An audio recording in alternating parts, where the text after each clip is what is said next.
In the forgotten coastal town of Milbrook, where salt air carries both memories and dreams, Elias Rayner stands at his kitchen window, watching the morning fog roll in from the harbour. His weathered hands wrap around a chipped coffee mug, the same one his late wife Sarah used to fill each dawn before her shift at the hospital. The silence feels heavier these days, broken only by his 12-year-old son, Tommy's gentle breathing from the next room. Elias has built his life on simple principles: work hard, protect family, help others when you can. Yesterday, those principles cost him everything. One act of heroism on a rain-soaked highway changed the trajectory of 2 lives forever. Sometimes doing the right thing comes with a price that threatens to break you. But what happens when the person you saved turns out to hold the key to rebuilding everything you've lost? Before we jump back in, tell us where you're tuning in from. And if this story touches you, make sure you're subscribed, because tomorrow I've saved something extra special for you. The morning ritual had become sacred to Elias Rayner. Every day at 6:15, he would stand in that same spot by the kitchen window, holding Sarah's mug, watching the harbour emerge from its nightly shroud of mist. The ceramic was worn smooth, where his thumb naturally rested. A small chip on the rim that Sarah had always claimed made it pour better. She'd been gone 3 years now, but the mug remained his anchor to quieter mornings when her laughter would fill the spaces between. The sound of waves and seagulls, Milbrook, stretched below him, like a watercolor painting left too long in the sun, its edges softened by time and neglect. The harbour that once bustled with fishing boats and tourist charters now hosted more rust than commerce. Half the storefronts along Harbour Street wore "For Lease" signs like badges of surrender, their windows reflecting the skeletal remains of better days. The town's population had dwindled from 8,000 to barely 3,000 over the past decade, each family that left taking with them a piece of the community's soul. But for all its struggles, Milbrook retained a stubborn dignity. The lighthouse still operated, its beam sweeping across the Atlantic each night with mechanical faithfulness. The elementary school still rang its bell each morning, though the sound echoed through emptier streets than it once had. And Rayner's Auto Repair still opened its doors 6 days a week, though the customers grew fewer and the bills grew larger with each passing month. Elias set the mug down carefully and moved to the refrigerator, where Tommy's honor roll certificate hung beneath a magnet shaped like a lobster, a tourist shop remnant from their last family vacation to Bar Harbor. The certificate, with its gold-embossed seal and Tommy's careful signature, represented everything Elias was fighting for. His son's intelligence shone like a beacon in their modest home, straight A's in every subject, already talking about college and engineering programs that seemed impossibly far from their current reality. The boy stirred in his room, a soft rustling of sheets that meant he'd be awake soon. At 12, Tommy had inherited his mother's curiosity and his father's steady temperament, but he'd also developed a premature understanding of their financial constraints. He never asked for the expensive sneakers his classmates wore or complained when dinner was mac and cheese for the 3rd time in a week. Instead, he'd started a small collection of drop change found around town, proudly announcing each discovery as if he'd struck gold. Elias moved through the house with practiced quiet, preparing for another day that would demand more than it gave. The hardwood floors creaked in familiar places, the 3rd step of the staircase, the floorboard just inside the living room, the spot near the front door where Sarah used to kick off her nursing shoes. These sounds had once annoyed him, but now they provided a comforting soundtrack to his solitary mornings. Their home was small but sturdy, a 2-bedroom Cape Cod that Sarah had fallen in love with the moment they'd driven past it 15 years ago. She'd been pregnant with Tommy then, her hand resting on her growing belly as she pointed excitedly at the wraparound porch and the ancient oak tree in the front yard. They'd stretched financially to make the down payment, but it had been worth every sacrifice. The house had weathered storms, both literal and metaphorical, its foundations solid even as the world around it shifted. The kitchen counter held the remnants of last night's homework session, Tommy's math textbook still open, to a page of algebraic equations, his pencil resting in the crease between pages. The boy had a gift for numbers that reminded Elias of Sarah's analytical mind. She'd been the one who balanced their checkbook, who calculated tips with mathematical precision, who could figure out exactly how much paint they needed for any room. In the house, without measuring twice. Outside, the harbour was beginning to stir. Old Pete Morrison would be starting his lobster boat soon, the engine's familiar rumble carrying across the water. Pete had been offering to buy Elias a drink and share stories about the old days, when Milbrook's fishing fleet numbered in the dozens rather than the handful that remained. But Elias rarely had time for such luxuries, not when every evening was consumed with helping Tommy with homework, managing household finances, and maintaining the delicate balance that kept their small family unit functioning. The phone rang, jarring in the morning stillness. Elias glanced at the clock. 7:30 was early for business calls, but lately he'd been getting more emergency requests as other repair shops in the area closed their doors. He answered on the third ring, his voice carrying the professional warmth that had earned him a loyal customer base despite the town's economic struggles. Rayner's Auto Repair, this is Elias. Elias, thank God you're there.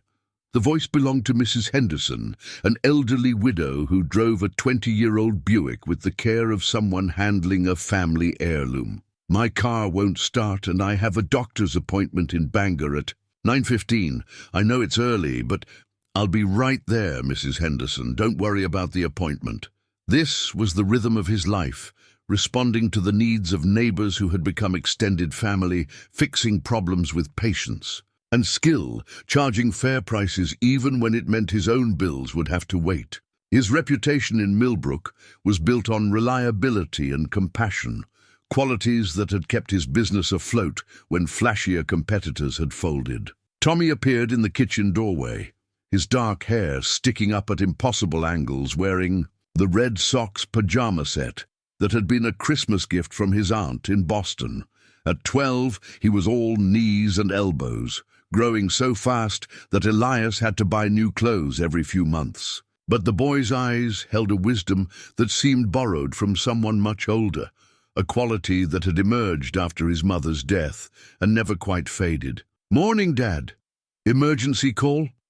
Mrs. Henderson's car. Want to come with me before school? Tommy nodded eagerly. These morning adventures had become their tradition, a way of spending time together while teaching the boy practical skills. Sarah had always insisted that Tommy should understand how things worked, from car engines to household appliances. Knowledge is power, she'd say, and power is freedom. They drove through Milbrook's quiet streets in Elias's pickup truck, past the Methodist church where Sarah's memorial service had been held, past the elementary school where Tommy would soon transition to the regional middle school, past the small cemetery where Sarah's headstone bore a simple inscription, "Beloved wife and mother, she made everything better." Mrs. Henderson lived in a Victorian house that had seen better decades, its paint faded, but its gardens still meticulously maintained. She met them at the door, wearing a floral dress and an expression of grateful relief. "I don't know what I'd do without you, Elias. This old car has been my companion for so many years." The diagnosis was simple, a corroded battery terminal, easily cleaned and reconnected. As Elias worked, Tommy asked questions about electrical systems and chemical reactions, his curiosity as bright as his mother's had been. Mrs. Henderson watched them with the fond expression of someone who remembered when families worked together, when children learned by observing and participating rather than staring at screens. "Your boy's going to be something special," she told Elias as he finished the repair. "He already is," Elias replied, ruffling Tommy's hair. "He already is." The morning continued with its familiar patterns, dropping Tommy at school, opening the garage, beginning the day's work on a succession of vehicles that represented the transportation lifelines of his neighbors. Each repair was a small act of service, a way of keeping the community connected and mobile. Elias took pride in the work, in the problem-solving and the satisfaction of returning someone's car to reliable operation. But, as he worked beneath the hood of a rusted Ford pickup, his mind kept returning to the growing stack of bills on his kitchen table, to the college brochures Tommy had started collecting, to the dreams that seemed to grow more expensive each year. The balance between providing for his son and maintaining their current lifestyle was becoming increasingly precarious, and Elias knew that something would have to change soon. He just hadn't expected that change to arrive in the form of a storm-lashed highway and a woman trapped in a burning car. The storm arrived with the fury of something personal, as if the Atlantic had nursed a grudge against the Maine coast all summer and finally decided to settle the score. By 7 in the evening, rain hammered against the garage windows with enough force to make the glass shiver, and the wind howled through the harbor with a voice that seemed to carry warnings from deeper waters. Elias had planned to close early, but Jim Carver's Chevrolet sat in the bay with its transmission half assembled, and the man needed his truck for work the next morning. Jim drove long-haul routes to support his family, and a day without his truck meant a day without pay. So Elias worked by the overhead lights while the storm raged outside, his hands moving with the practiced efficiency of someone who had spent 20 years learning the language of engines and gears. The transmission case was older than Tommy, its metal worn smooth by decades of use, but Elias had seen worse. He believed in the dignity of keeping things running, of extending the useful life of machines that had served their owners faithfully. There was something almost sacred about taking apart a complex mechanism, understanding its purpose, and putting it back together better than before. His phone buzzed against the workbench, a text from Tommy, who was spending the evening at his friend Marcus's house working on a science project. "Storm's getting crazy. You okay at the garage?" Elias smiled at his son's concern and typed back with grease-stained fingers. "All good here. Home by 9. Love you." The work required focus, each part cleaned and inspected before reassembly. The storm provided an oddly comforting backdrop, its intensity somehow matching the concentration needed to solve mechanical puzzles. This was where Elias felt most centered, in the space between problem and solution, where patience and knowledge converged to create something useful. At 8:45, just as he was torquing the final bolts, his phone rang. The caller ID showed a number he didn't recognize, but emergency calls often came from phones he'd never seen before. Rayner's Auto Repair. Oh, thank God someone answered. The voice was female, stressed, speaking over what sounded like heavy rain. "My car broke down on Route 1, about 10 miles north of Milbrook. I'm completely stranded, and this storm—" "What kind of car?" Elias was already reaching for his keys and rain jacket. "It's a BMW, but I don't know the model. The engine just stopped, and now it won't start at all. I tried calling Elias, but they said it could be hours before. I'll be there in 15 minutes. Stay in the car with the hazards on. What's your name?" "Claire. Claire Johnson. And thank you so much. I'll pay whatever—" don't worry about that now, just stay safe." Elias locked the garage and climbed into his pickup, the storm immediately announcing its intentions by soaking him in the few seconds it took to get from the door to the cab. The windshield wipers struggled against the deluge, and the normally familiar roads had become rivers of flowing water that reflected his headlights in strange, disorienting patterns. Route 1 stretched north through a landscape that seemed determined to wash itself clean. Trees bent at impossible angles, their branches whipping back and forth like arms conducting a violent symphony. Power lines sagged under the weight of the storm, and several times Elias had to navigate around fallen branches that blocked portions of the road. He found the BMW at mile marker 47, its hazard lights blinking weakly through the rain like a distress signal from a sinking ship.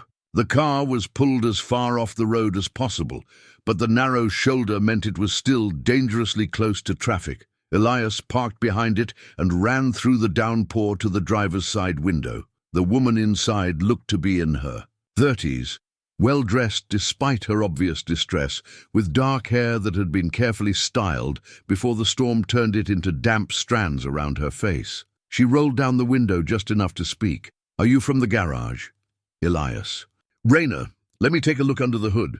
The BMW was a high-end model, its engine bay filled with the kind of sophisticated electronics that made Elias grateful for the continuing education courses he'd taken over the years. He traced the problem quickly: a catastrophic failure in the fuel injection system, the kind of repair that would require parts he didn't carry and expertise that would cost more than many people made in a month. He returned to the woman's window, rain streaming down his face.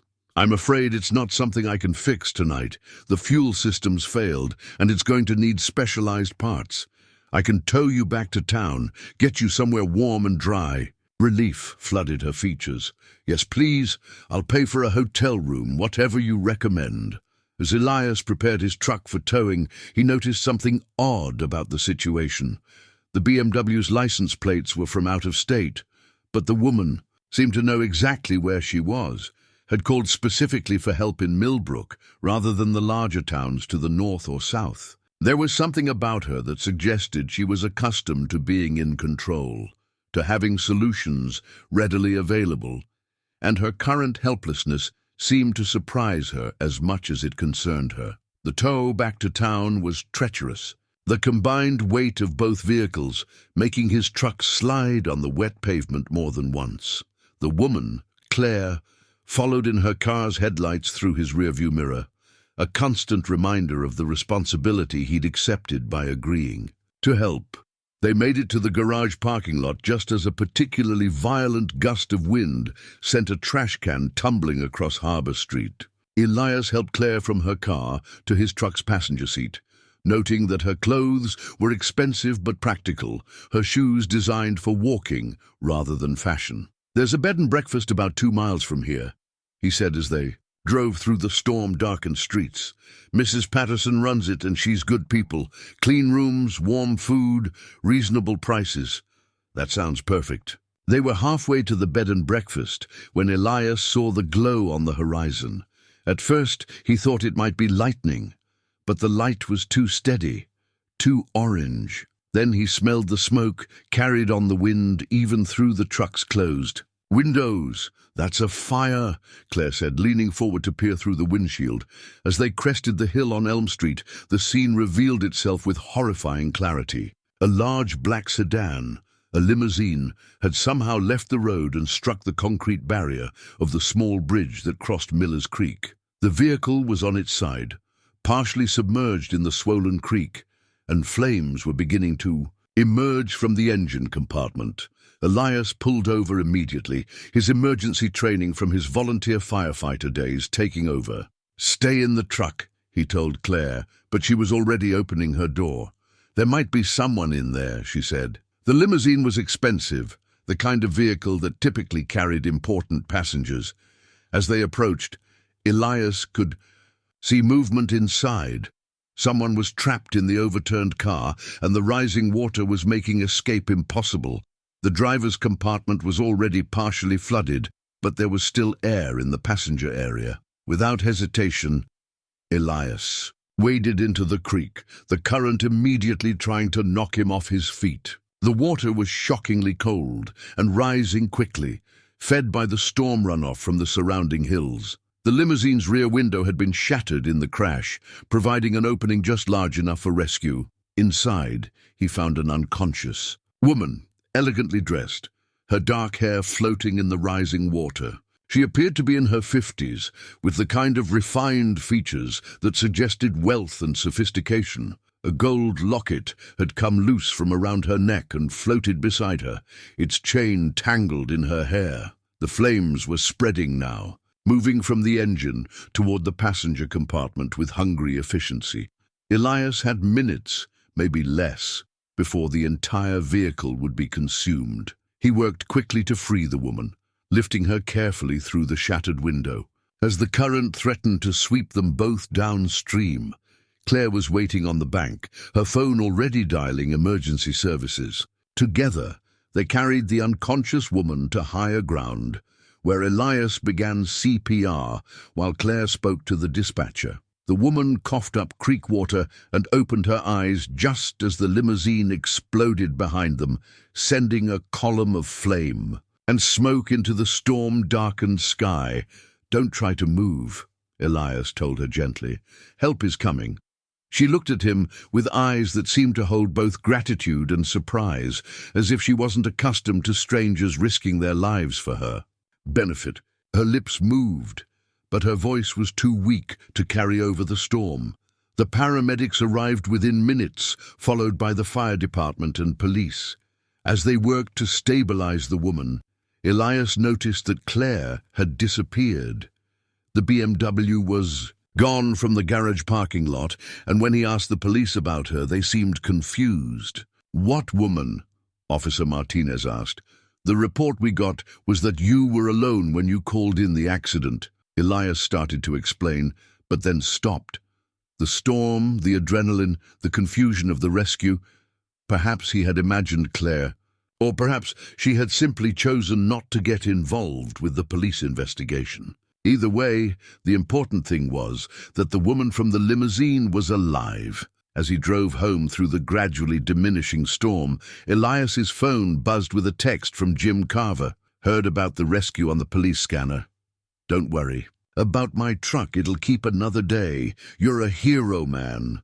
But Elias didn't feel like a hero. He felt like someone who had done what needed to be done, who had made the only choice that his conscience would allow. He'd learned long ago that life presented moments where you either acted or lived with regret, where the distance between right and wrong was measured not in thought, but in action. What he didn't know, as he pulled into his driveway and saw Tommy's worried face in the living room window, was that his decision to abandon Jim Carver's truck had been witnessed by someone who would use it against him. He didn't know that the woman he'd saved was someone whose rescue would change the trajectory of his life in ways he couldn't imagine. All he knew was that he'd helped someone in need, and that tomorrow would bring its own challenges. The storm was passing, but its consequences were just beginning to unfold. The morning after the storm dawned, with the cruel brightness that often follows nature's tantrums, as if the sky were apologizing for its previous violence with an abundance of sunshine. Elias woke to the sound of Tommy moving around the kitchen, the familiar clink of cereal bowl against spoon, providing a comforting counterpoint to the churning in his stomach.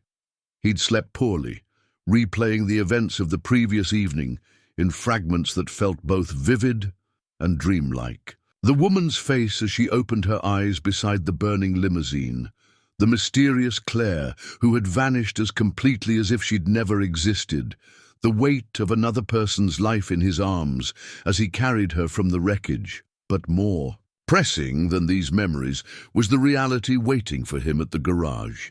He'd left Jim Carver's truck half-repaired, abandoning a paying customer to rescue a stranger. In the clear light of morning, that decision felt both inevitable and potentially catastrophic.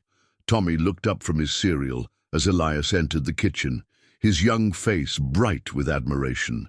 "Dad, everyone's talking about what you did last night." Marcus's mom called it heroic. Elias poured coffee into Sarah's mug, the familiar ritual providing a moment of stability in what promised to be a difficult day. "Sometimes you just do what needs doing, son. It's not about being heroic. But you saved someone's life and left someone else's truck in pieces." The words came out harsher than he'd intended, and he saw Tommy's expression falter slightly. "I'm sorry, buddy. It's just complicated sometimes doing the right thing." Tommy nodded with the serious expression of a child trying to understand adult complexities. "Will Mr. Carver be mad?" "Probably. And he'd have every right to be." They finished breakfast in contemplative silence, Tommy sensing his father's mood and respecting it with the emotional intelligence he'd developed since his mother's death. As they prepared to leave for school and work, Tommy paused at the front door. "Dad, even if Mr. Carver's mad, you still did the right thing. Mom would have been proud." The simple wisdom of children, Elias reflected as he drove toward the garage, often cut straight to the heart of matters that adults complicated with overthinking. Sarah would have been proud. She'd always believed that when faced with a choice between helping and not helping, the only acceptable option was to help. T. Garage looked different in the morning light, somehow smaller and more vulnerable than it had seemed the night before. Jim Carver's Chevrolet sat exactly where Elias had left it, its transmission case open like a patient on an operating table. The sight of it sent a spike of anxiety through his chest. His phone rang before he could even unlock the front door. Rayner's. Auto repair. Elias, this is Jim. The voice was tight with controlled anger. I came by this morning expecting to pick up my truck. Jim, I can explain. I heard about your rescue mission. Very noble. But I've got a delivery run to Boston that I can't make now, which means I lose a day's pay and possibly a customer. My family eats on what that truck earns.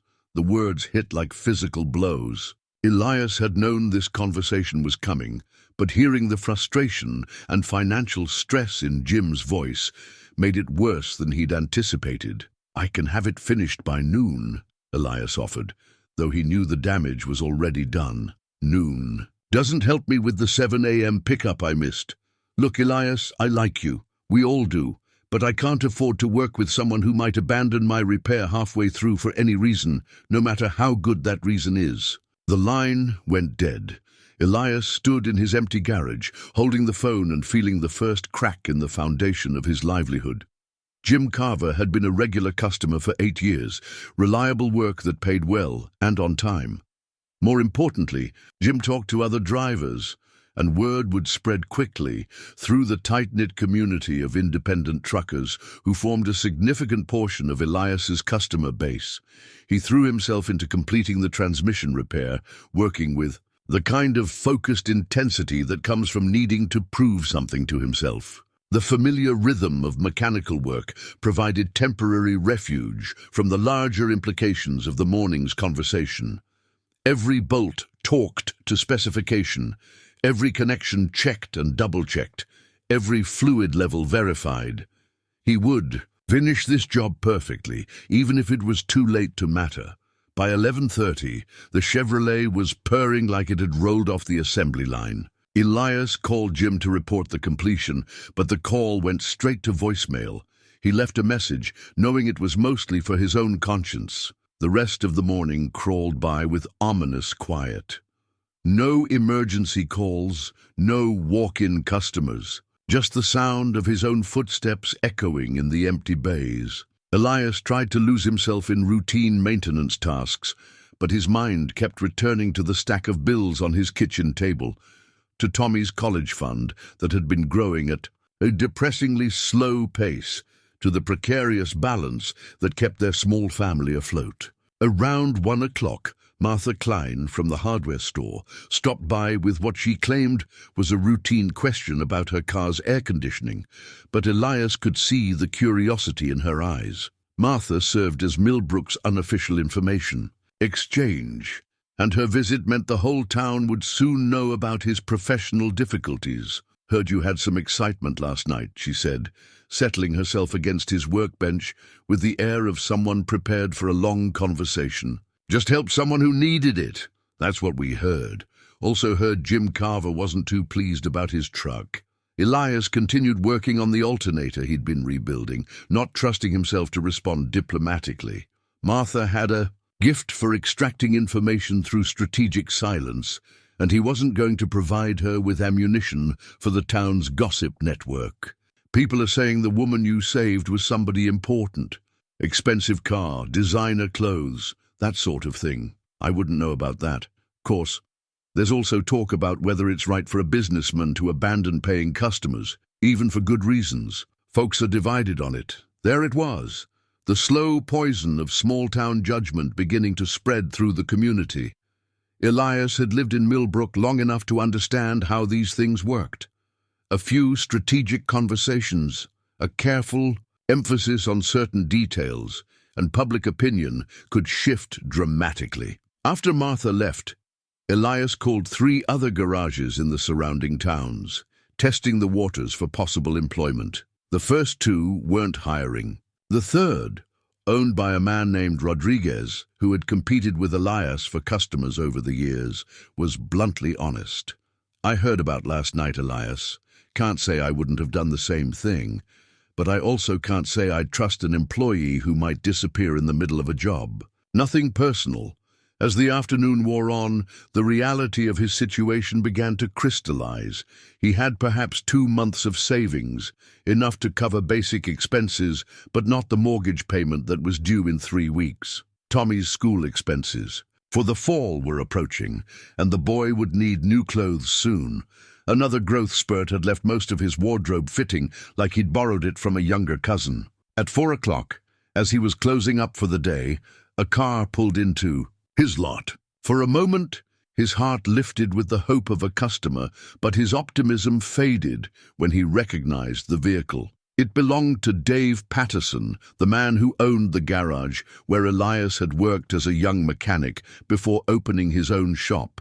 Dave emerged from his car with the careful movements of someone whose body had absorbed decades of physical labor. He was in his 70s now, his hands permanently stained with grease despite retirement, his back curved from years of bending over engine bays. "Heard you had a rough day," Dave said without preamble. "News travels fast. Always has in this. And town. Mind if we talk?" They sat on the bench outside the garage office, the same bench where Elias used to eat lunch during his apprenticeship 20 years earlier. Dave had been more than a boss then. He'd been a mentor, teaching not just the technical aspects of auto repair, but the business principles that had allowed Elias to eventually strike out on his own. "I won't insult you by asking if you do it again," Dave said finally. "We both know you would. Question is, what are you going to do now? Keep working. Hope people remember that I've been reliable for 15 years. They will, most of them. But business is about confidence, and confidence is fragile. You know that." They sat in comfortable silence, watching the harbor, where a few lobster boats were returning from their daily runs. The afternoon light painted the water in shades of gold and blue, and for a moment Elias could remember why he'd chosen to build his life in this place, despite its economic challenges. "You've still got that pride problem I tried to cure you of." "When you were 25, Dave observed. "What do you mean?" "Means you'd rather starve than ask for help. Means you'll work yourself into the ground before admitting you might need support." Sarah used to worry about that. The mention of his wife's name sent a familiar ache through Elias's chest. Sarah had indeed worried about his tendency toward self-reliance, his reluctance to burden others with his problems. "What would you suggest?" "Start with not carrying this alone. Talk to Tommy, not about the details, but about the fact that things might be changing. That boy's stronger than you think, and he deserves to know what's happening." Dave stood slowly, his joints protesting the movement, and Elias, don't make any desperate decisions. Sometimes the storm passes quicker than you expect. As Dave drove away, Elias remained on the bench, watching the sun begin its descent toward the horizon. Tomorrow he would have to face whatever consequences his heroic act had generated. Tonight, he would have to find a way to explain to his son that their carefully constructed life might be about to change in ways neither of them could control. The sound of the school bus announced Tommy's return, and Elias stood to meet him. Some conversations couldn't be postponed, no matter how much you dreaded having them. The conversation with Tommy that evening proved both easier and harder than Elias had anticipated. They sat at the kitchen table after dinner, the same worn oak surface where Sarah had once helped Tommy with his first homework assignments, where family decisions had been made and dreams discussed. "Dad, you look worried," Tommy said, his fork pushing around the remnants of their spaghetti dinner. At 12, he had developed an uncanny ability to read his father's moods, a skill born from the necessity of having only one parent left to interpret the world's complexities. "We need to talk about some changes that might be coming," Elias began, choosing his words carefully. "What I did last night, helping that woman, was the right thing to do, but it also caused some problems with my work." Tommy set down his fork. and gave his father the kind of focused attention that reminded Elias painfully of Sarah. "Are we in trouble? We're going to be fine. But we might need to make some adjustments, maybe tighten our belts a little more than usual, like when Mom was sick." The question hung in the air between them, carrying the weight of memories neither wanted to revisit but couldn't ignore. During Sarah's final months, when medical bills had consumed their savings and Elias had worked double shifts to keep them afloat, they'd learned to stretch every dollar until it screamed. "Something like that, yes. But this is different. This is temporary." Tommy nodded with a solemnity that seemed borrowed from someone much older. "I can get a paper route. Marcus makes $40 a week delivering the Harbor Gazette." The offer broke Elias's heart a little. His 12-year-old son, already thinking like a partner in their family's survival, already prepared to sacrifice his childhood to ease his father's burden. "That's generous, buddy, but your job is school. My job is taking care of us." They spent the evening reviewing their household budget together, a practice Sarah had established when Tommy was old enough to understand money. It was a family tradition born from transparency rather than necessity, designed to teach responsibility and planning. Tonight, it served a more urgent purpose. "We can skip the cable TV," Tommy suggested, studying the list of monthly expenses. "I mostly watch stuff on the library computers anyway. And I can take my lunch to work instead of buying sandwiches at Miller's Deli," Elias added, though the thought of giving up his occasional midday conversations with the deli's owner felt like losing another small piece of normalcy. By bedtime, they had identified several areas where expenses could be reduced, at least temporarily. It wasn't enough to solve their larger problems, but it provided the illusion of control, the sense that they were taking action rather than simply waiting for circumstances to improve. Elias lay awake that night, listening to the familiar sounds of their house settling into darkness, the refrigerator's gentle hum, the tick of the grandfather clock Sarah had inherited from her mother, the distant sound of waves against the harbor rocks. These sounds had once represented security and continuity. Now they seemed to mock his inability to guarantee his family's future. He was still awake at 6:15 the next morning when the first helicopter appeared. The sound was unmistakable, a deep, rhythmic chopping that grew louder with each passing second. Elias moved to the kitchen window, coffee mug in hand, and watched in bewilderment as a sleek black aircraft descended toward his neighborhood. It was followed by a second helicopter, then a third, their precision formation suggesting military training or corporate efficiency. The lead helicopter settled onto the small park across from his house, its rotor wash sending autumn leaves swirling in violent spirals. The other two machines hovered overhead like mechanical guardians, their presence transforming the quiet residential street into something from a movie. Tommy appeared beside him in his pajamas, eyes wide with excitement and confusion. "Dad, what's happening?" "I have no idea." The helicopter's door opened, and several figures emerged, men in dark suits who moved with the purposeful stride of people accustomed to being in charge. They were followed by a woman Elias recognized immediately, despite the expensive clothes and the confident bearing that seemed so different from the helpless victim he'd pulled from a burning car 2 nights earlier. It was the woman from the limousine. She walked across the street toward his house with the measured pace of someone who had thought carefully about this moment. Her dark hair was perfectly styled now, and she wore a tailored coat that probably cost more than Elias made in a month. But her eyes, those were the same eyes that had looked at him with gratitude and surprise as the flames consumed her vehicle. "Dad," Tommy whispered, "is that the lady you saved?" Before Elias could answer, the doorbell rang. The sound seemed impossibly normal given the circumstances, as if someone delivering mail or asking directions had arrived with a helicopter escort. Elias opened the door to find the woman standing on his porch, flanked by 2 of the suited men. Up close, she looked both more formidable and more vulnerable than she had in the storm's chaos. There was an unmistakable air of authority about her, but also something uncertain, as if she wasn't quite sure how to proceed. "Mr. Rayner," she said, her voice carrying a slight tremor despite her composed appearance. "I'm Vivian Aldridge. I believe we met under rather dramatic circumstances." The name meant nothing to Elias, but the way she said it suggested it should. "Please come in, though I have to admit I wasn't expecting helicopters." She smiled, the first genuine expression he'd seen from her.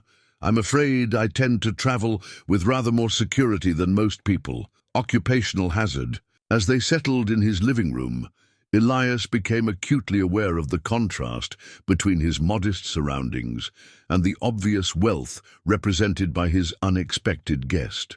The coffee table still held Tommy's homework from the night before, and Sarah's knitting basket sat in its familiar corner, untouched since her death, but somehow still essential to the room's character. "I wanted to thank you properly," Vivian continued, "for what you did. The doctors tell me I would have died if you hadn't acted so quickly."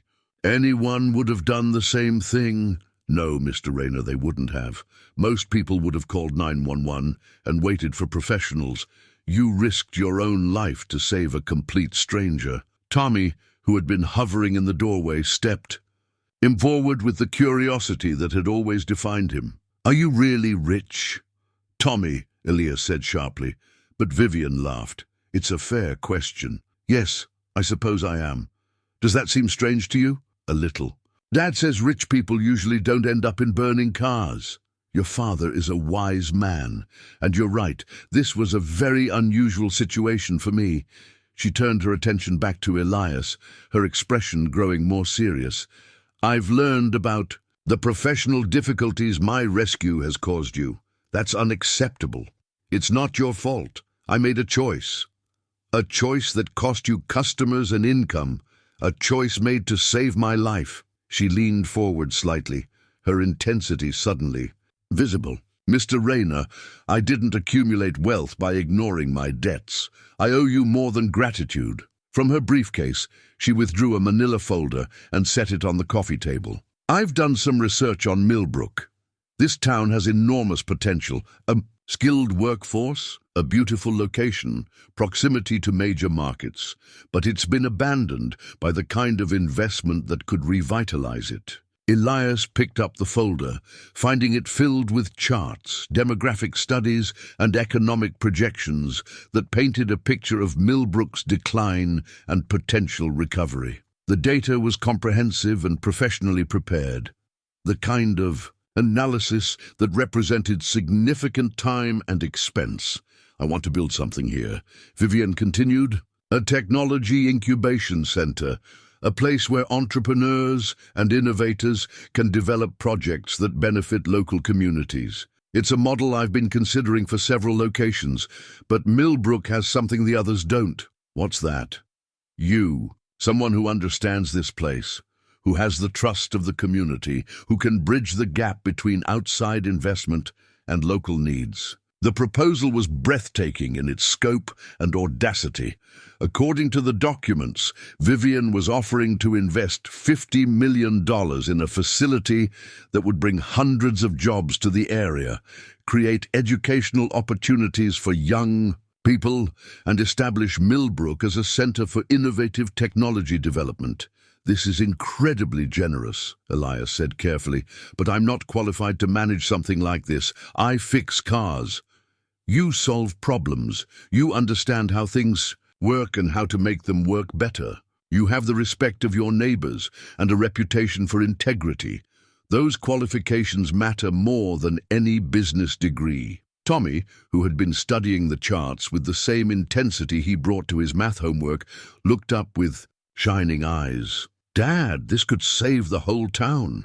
It could indeed, Elias realized, but it could also be the kind of opportunity that seemed too good to be true, the kind that wealthy people offered in moments of gratitude and later regretted. In the cold light of financial reality. "Why?" he asked simply. Vivian was quiet for a long moment, her composed facade slipping slightly. Because for the first time in years, someone acted without expecting anything in return. Because you reminded me that there are still people in the world who choose to help rather than exploit. Because I've spent so much of my life surrounded by people who want something from me that I'd forgotten what it felt like to be helped by someone who wanted nothing. The vulnerability in her voice was unmistakable, and Elias found himself reconsidering his initial skepticism. This wasn't just about gratitude or guilt. It was about something deeper, a connection forged in crisis and strengthened by recognition of shared values. "I'll need time to think about this," he said. "Of course, but Mr. Rayner." She stood, smoothing her coat with hands that trembled almost imperceptibly. "Please don't let pride prevent you from considering something that could benefit not just your family, but this entire community. Sometimes accepting help is the most generous thing you can do." As the helicopters lifted off from the park, returning the neighborhood to its normal quiet, Elias and Tommy stood at their window, watching them disappear into the distance. The manila folder lay open on the coffee table, its contents representing possibilities neither of them had imagined when they'd woken that morning. "Dad," Tommy said quietly, "what are you going to do?" It was, Elias realized, exactly the right question. What was he going to do with an opportunity that seemed to offer everything they needed, but demanded a leap of faith that terrified him? How did you evaluate the motives of someone whose world was so different from your own? And how did you balance skepticism with the possibility that sometimes genuine goodness existed even in the most unlikely circumstances? "I'm going to think very carefully," he told his son, "and then I'm going to make the best decision I can." Outside, Milbrook continued its daily rhythms, unaware that its future might have just changed forever. The weight of Sarah's wedding ring had never felt heavier than it did the morning after Vivian's visit. Elias turned it absently on his finger as he stood in his garage, surrounded by the familiar tools and half-finished projects that had once represented security and purpose. Now they seemed like artifacts from a simpler time, when his biggest concerns were transmission repairs and monthly bills, rather than $50 million investments and the future of an entire town. Tommy had gone to school that morning with the excitement of someone harboring a magnificent secret. His son's enthusiasm was both infectious and terrifying. The boy saw only the potential for adventure and positive change, unburdened by the adult understanding of how dramatically things could go wrong when you trusted strangers with life-altering decisions. The manila folder sat on his workbench where he'd placed it the night before, its contents seeming to multiply in importance with each passing hour. Elias had read through the proposal 3 times, each reading revealing new layers of complexity and opportunity. Vivian Aldridge wasn't just offering charity disguised as business. She was proposing a genuine partnership that could transform Milbrook from a dying coastal town into something unprecedented. But who was Vivian Aldridge, really? The question had kept him awake most of the night, and this morning he decided to find some answers. The Millbrook Public Library occupied a Victorian building that had once housed the town's most prosperous bank. Its reading room still dominated by the massive oak table where loan applications had been reviewed during better economic times. Mrs. Chen, the librarian, greeted Elias with the gentle smile of someone who had watched him grow from a boy checking out adventure novels to a man, researching practical subjects like small business management and child psychology. "Research project?" she asked, noting the intensity in his expression. "Something like that.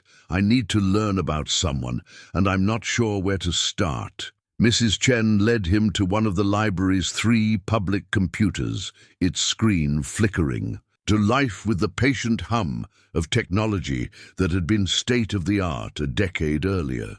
"What's the name?" "Vivian Aldridge." The search results were immediate and overwhelming. Hundreds of articles, business profiles, and news stories painted a picture of a woman whose influence extended far beyond anything Elias had imagined.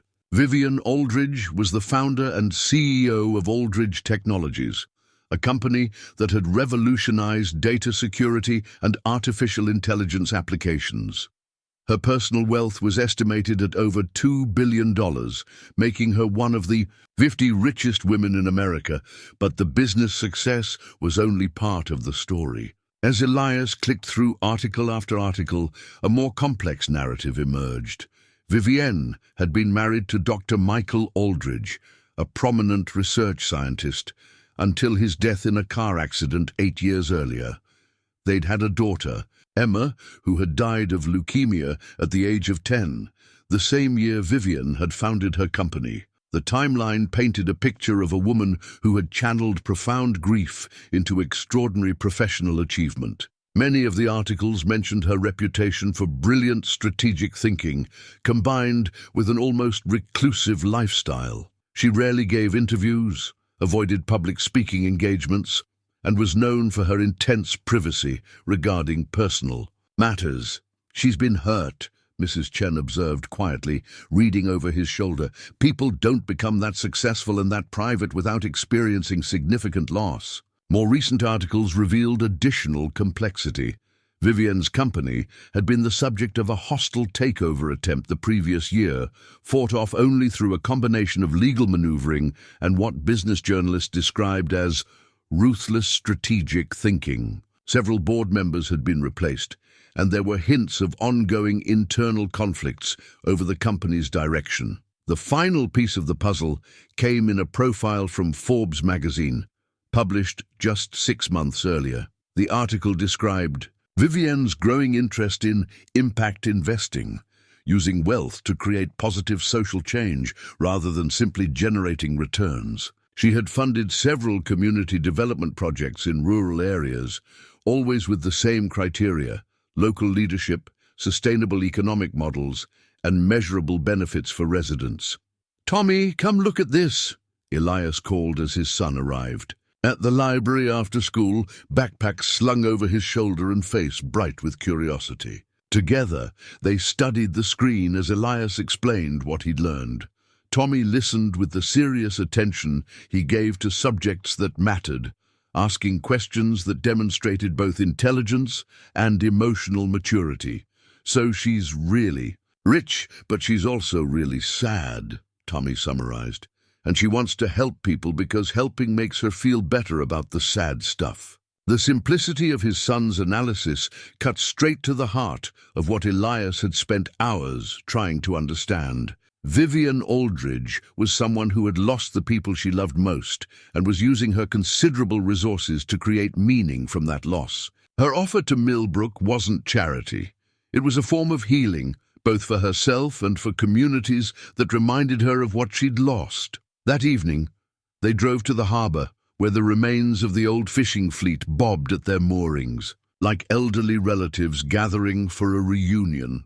The conversation with Tommy continued as they walked along the pier, father and son working through the implications of an opportunity that seemed to offer everything they needed. "What would Mom have said?" Tommy asked, as they sat on the weathered bench where Elias had once brought Sarah to watch the sunset during their courtship. It was the question Elias had been avoiding, though he'd felt Sarah's presence throughout the day like a gentle pressure at the edge of his consciousness. She'd always been the optimistic one in their relationship, the person who saw possibilities where he saw problems, who encouraged him to take chances he would never have considered on his own. She would have said that sometimes good things happen to good people, he said finally, and that we shouldn't be so afraid of change that we miss opportunities to help others. "Do you think Mrs. Aldridge really wants to help? Or does she just feel guilty?" "Both, probably, but maybe that's okay. Maybe the best partnerships come from people who need each other for different reasons." They sat in comfortable silence as the sun painted the harbor in shades of gold and pink, the same colors that had been reflecting off these waters when the town was young and prosperous. Elias could imagine the harbor filled with working boats again, could picture young people staying in Milbrook instead of leaving for opportunities elsewhere, could envision Tommy growing up in a place where dreams seemed achievable rather than foolish.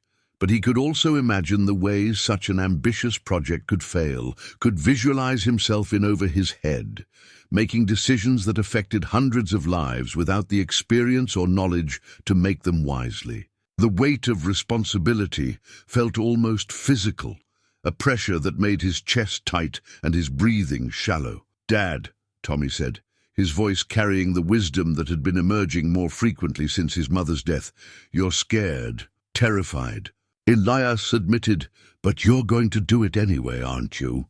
The question hung in the air between them, carried on the salt breeze that had been shaping conversations in this place for centuries. Elias thought about the wedding ring on his finger, about the promises he'd made to Sarah and the ones he'd made to Tommy, about the difference between safe choices and right choices. "I think I am," he said, "but not alone. If we do this, we do it together, you, me, and Mrs. Aldridge, and the whole town if they'll have us." Tommy's smile was bright enough to compete with the setting sun. "When do we start?" The question made Elias laugh, a sound of nervous excitement rather than humor.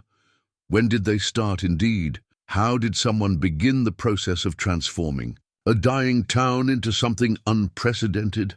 How did you bridge the gap between good intentions and practical reality? "I guess we start by calling Mrs. Aldridge and telling her we're interested in learning more." As they walked back to the truck, Elias felt a subtle shift in his perspective, a loosening of the tight control he'd maintained over his life since Sarah's death. For 3 years, he'd focused on survival and stability, on protecting Tommy from further loss and maintaining the illusion that their small world was secure.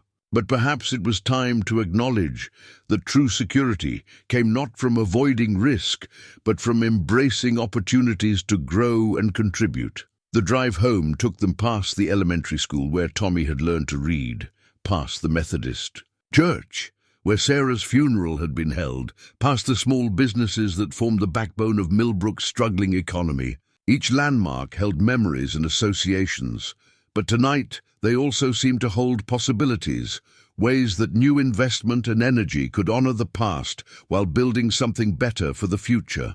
At home, Elias found the business card. Vivienne had left, its elegant simplicity reflecting the confidence of someone accustomed to being taken seriously. He stared at it for a long moment, understanding that the phone call he was about to make would change everything, would set in motion events that couldn't be undone or controlled.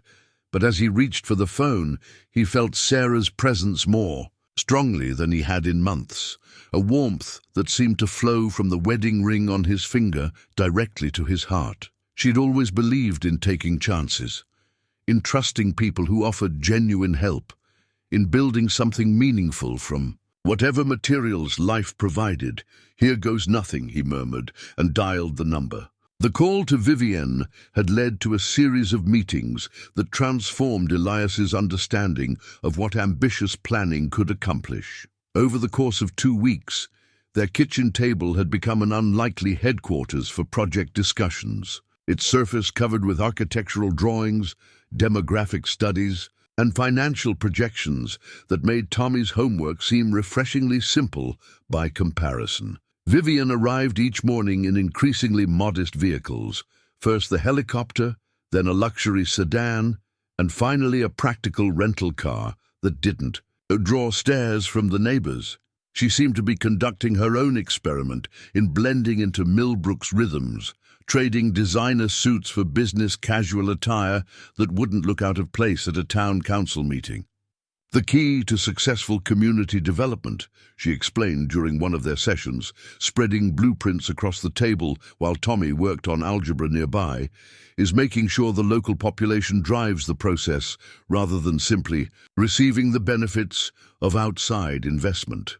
The innovation hub she envisioned was more complex and thoughtful than anything Elias had initially imagined. The facility would house not just technology startups, but also educational programs, community workshops, and support services for local entrepreneurs. The design included spaces for traditional skills like boat building and woodworking, alongside cutting-edge manufacturing equipment and computer labs. "It's not about importing Silicon Valley culture to Maine," Vivian continued, her finger tracing the outline of what would become the main building.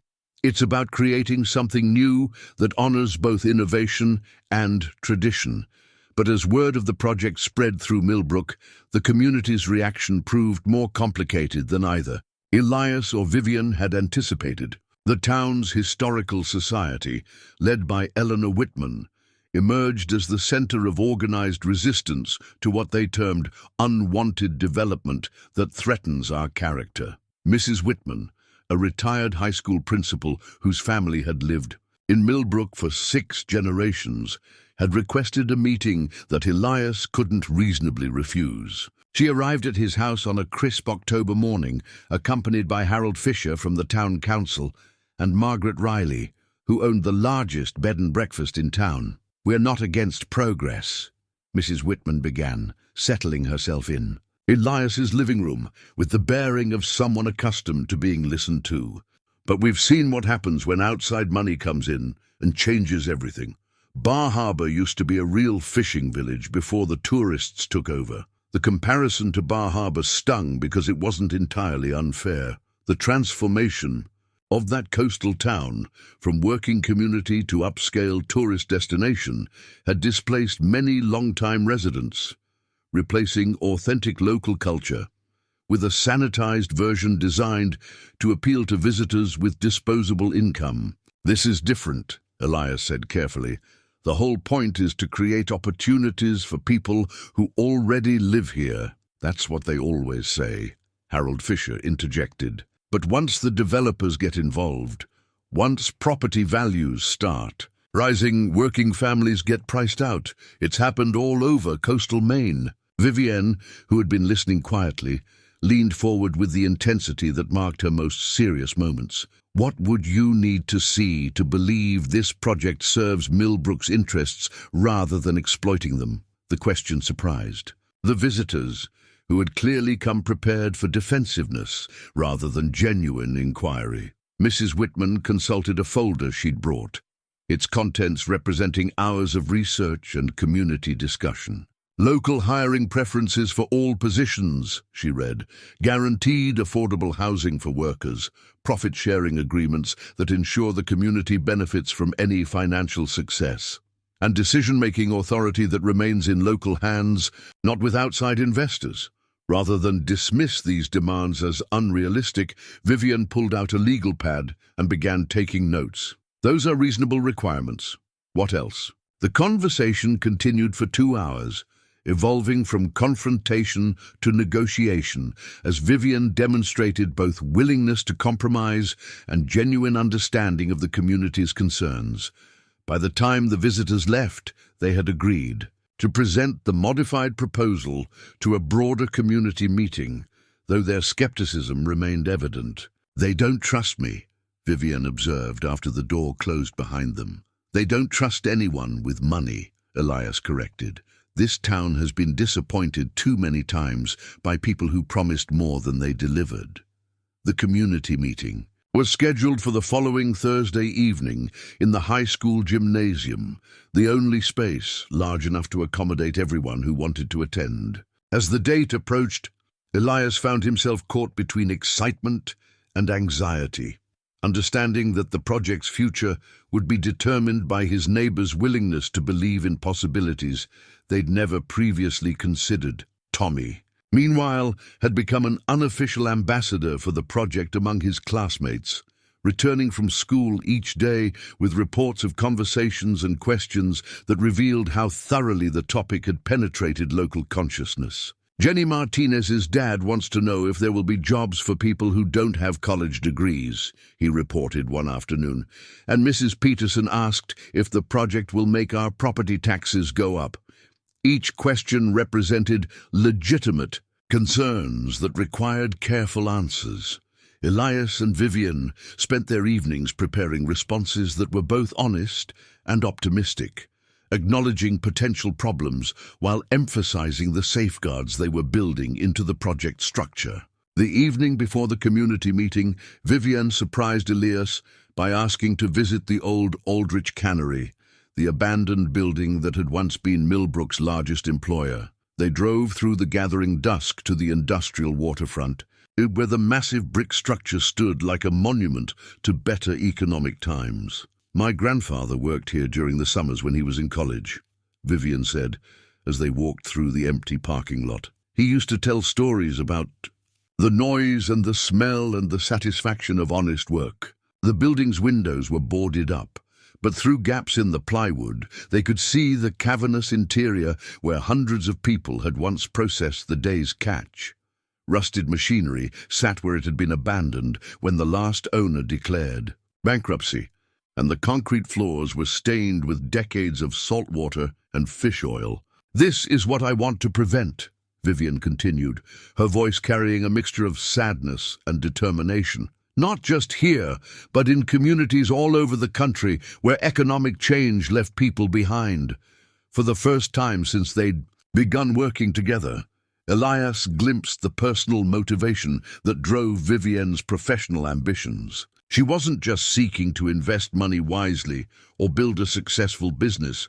She was trying to repair something that had been broken, to restore the connection between work and community that had been severed by forces beyond local control. "My daughter would have been 16 this year," she said quietly. She loved visiting small towns, loved the way everyone knew each other's names and stories. She thought places like this were magic.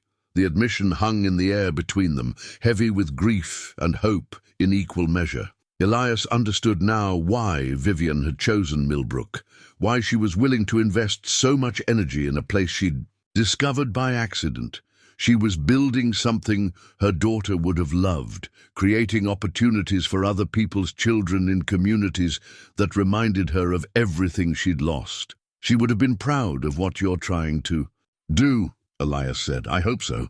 But first, we have to convince 300 skeptical Mainers that we're not just another group of wealthy outsiders with good intentions and bad execution." The challenge ahead of them was indeed formidable. Tomorrow evening, they would stand before friends and neighbors who had watched other promises evaporate, who had learned to distrust opportunities that seemed too good to be true. They would need to demonstrate not just the project's potential benefits, but also their own commitment to honoring the values and traditions that made Milbrook worth preserving. As they drove back through town, past houses where porch lights were beginning to flicker on against the approaching darkness, Elias felt the weight of representing something larger than his own family's future. The innovation hub had become a symbol of Milbrook's potential for renewal, but it had also become a test of the community's willingness to believe in itself. "Whatever happens tomorrow," he said as they pulled into his driveway, "we'll have given people something to hope for. And if they say no?" Elias considered the question, understanding that rejection would mean more than just a failed business proposal. It would mean that fear had triumphed over possibility, that the community he loved had chosen decline over the uncertainty of change. "Then we'll respect their decision and find another way to help. But I don't think they'll say no. This town has been waiting for something to believe in for a long time." Inside the house, Tommy was waiting with hot chocolate and the kind of excitement that comes from being part of something important. Tomorrow would determine whether that excitement was justified, whether the partnership between a grieving widow and a struggling mechanic could indeed transform a dying town into something unprecedented. The stakes had never been higher, and the outcome had never been less certain. The community meeting had been scheduled for 7 o'clock, but by 6:30 the high school gymnasium was already 3/4 full. Folding chairs had been arranged in neat rows facing a makeshift stage where a podium waited beneath basketball hoops that had witnessed decades of local triumphs and defeats. The air hummed with conversation and anticipation, neighbors greeting each other with the mixture of curiosity and skepticism that accompanied any gathering promising to change their familiar world. Elias stood at the side entrance, watching people file in with the nervous energy of someone about to perform surgery on his own community. He recognized most of the faces, customers from the garage, parents from Tommy's school, fellow volunteers from the annual harbor cleanup. These were people whose trust he'd earned through years of reliable service. But tonight, he was asking them to follow him into territory none of them had explored. Vivienne arrived precisely at 5 minutes before 7, her entrance as carefully choreographed as everything else about her public appearances. She wore a simple navy blazer over dark slacks, no jewelry except for small pearl earrings that suggested understated elegance rather than ostentatious wealth. Her hair was pulled back in a style that looked professional but approachable, and she carried herself with the confidence of someone accustomed to addressing hostile audiences. "Ready?" she asked, though her slightly pale complexion suggested she was feeling the pressure as much as Elias. "Ready as I'll ever be." The presentation began smoothly. Elias introduced the project's basic concepts, while Vivian provided technical details and financial projections. They had rehearsed their remarks dozens of times, anticipating questions and preparing responses that balanced optimism with realistic assessments of challenges and timelines. The audience listened with the polite attention that characterized most town meetings, though Elias could sense undercurrents of excitement and concern in equal measure. Mrs. Whitman sat in the front row with her arms crossed, her expression suggesting continued skepticism despite their previous negotiations. Harold Fisher took notes on a yellow legal pad, his pen moving constantly as he tracked details he would later analyze and critique. But other faces showed growing interest. Pete Morrison, the lobsterman, leaned forward when they discussed maritime training programs. Maria Santos from the elementary school nodded approvingly at descriptions of educational opportunities for local children. Even some of the younger residents who had been planning to leave for jobs elsewhere seemed intrigued by the possibility of building careers without abandoning their hometown. They were 40 minutes into the presentation, fielding questions about environmental impact and construction timelines, when the gymnasium's main doors swung open with the dramatic flourish of a carefully planned entrance. 3 men in expensive suits strode down the center aisle, their synchronized movement and matching briefcases suggesting corporate precision rather than casual attendance. Vivian's face went white when she saw them. The lead figure was a tall man with silver hair and the kind of commanding presence that came from decades of boardroom battles. He walked directly to the front of the room, his companions flanking him like bodyguards, and addressed the crowd with the authority of someone accustomed to being obeyed. "Ladies and gentlemen, I apologize for the interruption. My name is Richard Thornfield, and I serve as interim chairman of the Aldridge Technologies Board of Directors." The name meant nothing to most of the audience, but Elias watched Vivian's composure crumble as if she'd been physically struck.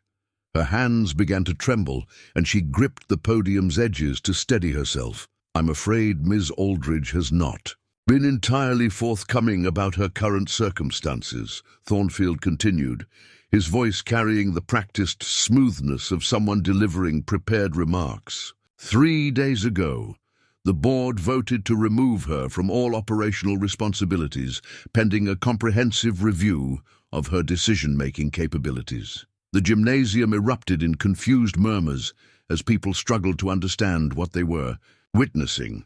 Elias felt the floor shifting beneath his feet, not just physically but metaphorically, as the partnership he'd believed in began to collapse in real time. Thornfield reached into his briefcase and withdrew a folder thick with legal documents. "Ms. Aldridge has been experiencing what our medical consultants have termed emotional instability and impaired judgment following her recent automobile accident. Her proposal to invest $50 million in this project is being cited as evidence of her unfitness to manage corporate resources." The words landed like physical blows. Elias watched 3 weeks of careful planning and growing hope dissolve into embarrassment and confusion. Around the gymnasium, faces that had been showing interest now reflected suspicion and disappointment. The familiar expression of people who had allowed themselves to believe in something too good to be true. The board has instructed me to inform this community that Aldridge Technologies will not be proceeding with any investments that have not received proper corporate approval, Thornfield concluded. We regret any inconvenience Ms. Aldridge's unauthorized promises may have caused. Vivian finally found her voice, though it emerged as little more than a whisper that the microphone barely captured. You can't do this. The board doesn't have the authority. Actually, we do. Thornfield's smile was coldly professional. Your controlling interest in the company was placed in trust following the board's determination of incapacity. All major financial decisions now require board approval, which this project most certainly will not receive. The silence that followed was deafening. 300 people sat in stunned quiet as they processed the collapse of dreams that had barely begun to form. Elias felt the weight of their disappointment settling on his shoulders, the crushing responsibility of having led his neighbors toward a mirage that was now evaporating before their eyes. But as he looked at Vivian, at her obvious pain and humiliation, at the way she seemed to shrink under the weight of public exposure, something unexpected happened. Instead of anger or disappointment, he felt protective fury rise in his chest. This was the woman he had risked his life to save, who had offered her gratitude in the form of genuine opportunity for his community. Whatever corporate politics were playing out here, she didn't deserve to be ambushed and humiliated in front of strangers. Mr. Thornfield, Elias said, his voice cutting through the silence with the authority of someone speaking in his own hometown. I appreciate you coming all this way to share information with us, but this is our community meeting, and Ms. Aldridge is our invited guest. If you have business to conduct with her, I suggest you do it privately. The challenge was unmistakable, and Thornfield's expression revealed surprise at being confronted by someone he clearly considered irrelevant to corporate decision-making. Mr. Rayner, Elias Rayner, and you're disrupting our meeting. A murmur of approval rippled through the crowd. Not necessarily support for the project, but recognition of basic courtesy and community solidarity. These were people who understood the importance of treating neighbors with respect, regardless of their circumstances. Thornfield's companions whispered urgently in his ear, clearly recommending retreat in the face of unexpected resistance. But the man's arrogance overrode tactical wisdom. Mr. Rayner, I understand your disappointment, but you need to understand that Ms. Aldridge has no authority to make commitments on behalf of our company. This entire presentation has been a waste of everyone's time. Maybe so, said a voice. From the crowd, Elias turned to see Pete Morrison standing up, his weathered face set in the stubborn expression that had carried him through 40 years of fishing in dangerous waters. But seems to me, a man who shows up uninvited to someone else's meeting and starts throwing around insults might not be the most reliable source of information either. Other voices joined in, a rumbling of discontent that suggested the community's famous resistance to outside interference was asserting itself. These were people whose ancestors had survived everything from British taxation to Great Depression, who had developed a healthy skepticism toward anyone claiming authority they hadn't earned. Mrs. Whitman, surprising everyone, stood and addressed Thornfield directly. Young man, I've been opposing this project since I first heard about it, but I oppose it on its merits, not because some corporate executives from away think they can come into our town and tell us what to think. The tide was turning. Elias realized whatever Thornfield had hoped to accomplish with his dramatic entrance was backfiring spectacularly. Instead of discrediting Vivian, he was uniting the community in defense of their right to make their own decisions. Furthermore, Mrs. Whitman continued, her retired educator's voice carrying easily to the back of the gymnasium, anyone who would publicly humiliate a woman who nearly died in an automobile accident has questionable judgment of his own. The applause that followed was spontaneous and sustained, a sound that seemed to restore some color to Vivian's cheeks. She straightened at the podium, her composure beginning to return as she recognized the unexpected support surrounding her. Thornfield, finally recognizing that his strategy had failed, gathered his documents and prepared to leave. But before reaching the door, he turned back with a parting shot that revealed the true motivation behind his dramatic appearance. "The board will remember this community's support for Ms. Aldridge's instability," he said. "Don't expect any future consideration from Aldridge Technologies once proper management is restored." The threat was unmistakable, and it confirmed what Elias had begun to suspect. This wasn't really about Vivian's competence or the appropriateness of the Milbrook investment. This was about corporate control, about removing a CEO whose vision conflicted with board members' priorities. After Thornfield and his companions left, the meeting continued in a very different atmosphere. The community's protective response to the corporate ambush had created an unexpected bond with Vivian, transforming her from an outsider offering charity into a fellow victim of forces beyond local control. "So what happens now?" asked Maria Santos, her question echoing what everyone was thinking. Vivian looked out at the crowd, her voice stronger now but carrying the weight of uncertainty. "I don't know. The legal situation is complex, and I may not have the authority to proceed as I'd planned, but you still want to?" This from Tommy, who had been sitting in the front row watching the drama unfold with wide-eyed fascination. "Yes," Vivian said without hesitation, "more than ever." The meeting ended without resolution, but also without the defeat that Thornfield had intended to orchestrate. As people filed out, many stopped to offer Vivian words of support or encouragement, a gesture of community solidarity that seemed to surprise her with its genuineness. "What are you thinking?" Elias asked as they walked to their cars in the parking lot. "I'm thinking," Vivian replied, "that I may have underestimated both the board's ruthlessness and this community's loyalty, and I'm thinking that I need to decide whether I'm going to fight for what I believe in or accept defeat gracefully." "And which way are you leaning?" Her smile was the first genuine expression of happiness he'd seen from her all evening. "Mr. Rayner, I didn't build a $2 billion company by accepting defeat gracefully." As they drove home through Milbrook's quiet streets, Elias reflected on how completely the evening had changed their circumstances. 3 hours ago, they had been partners in an ambitious but straightforward development project. Now they were allies in a battle whose scope and stakes they were only beginning to understand. The corporate takeover. Documents that Thornfield had brandished weren't just legal papers. They were a declaration of war against everything Vivian had tried to build, both in her company and in her life. And somehow, inexplicably, a small coastal town in Maine had become the battlefield where that war would be decided. The morning after the community meeting dawned grey and cold, as if the weather itself were reflecting the uncertainty that had settled over Milbrook like fog. Elias found Vivian sitting in her rental car outside his house at 7 a.m., staring at her phone with the expression of someone receiving very bad news in real time. He tapped on her window, and she rolled it down to reveal eyes that were red-rimmed from either lack of sleep or recent tears. Possibly both. "Legal called," she said without preamble.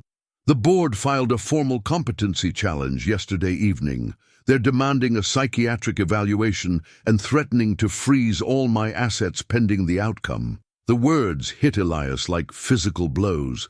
He'd known that corporate politics could be brutal, but the speed and precision of the attack suggested planning that went far beyond spontaneous concern for Vivian's judgment. Can they do that? They can try. Whether they'll succeed depends on factors I can't control: which judges are assigned, which experts they hire, how effectively my lawyers can counter their narrative. She gestured at her phone, which had been buzzing constantly with incoming calls.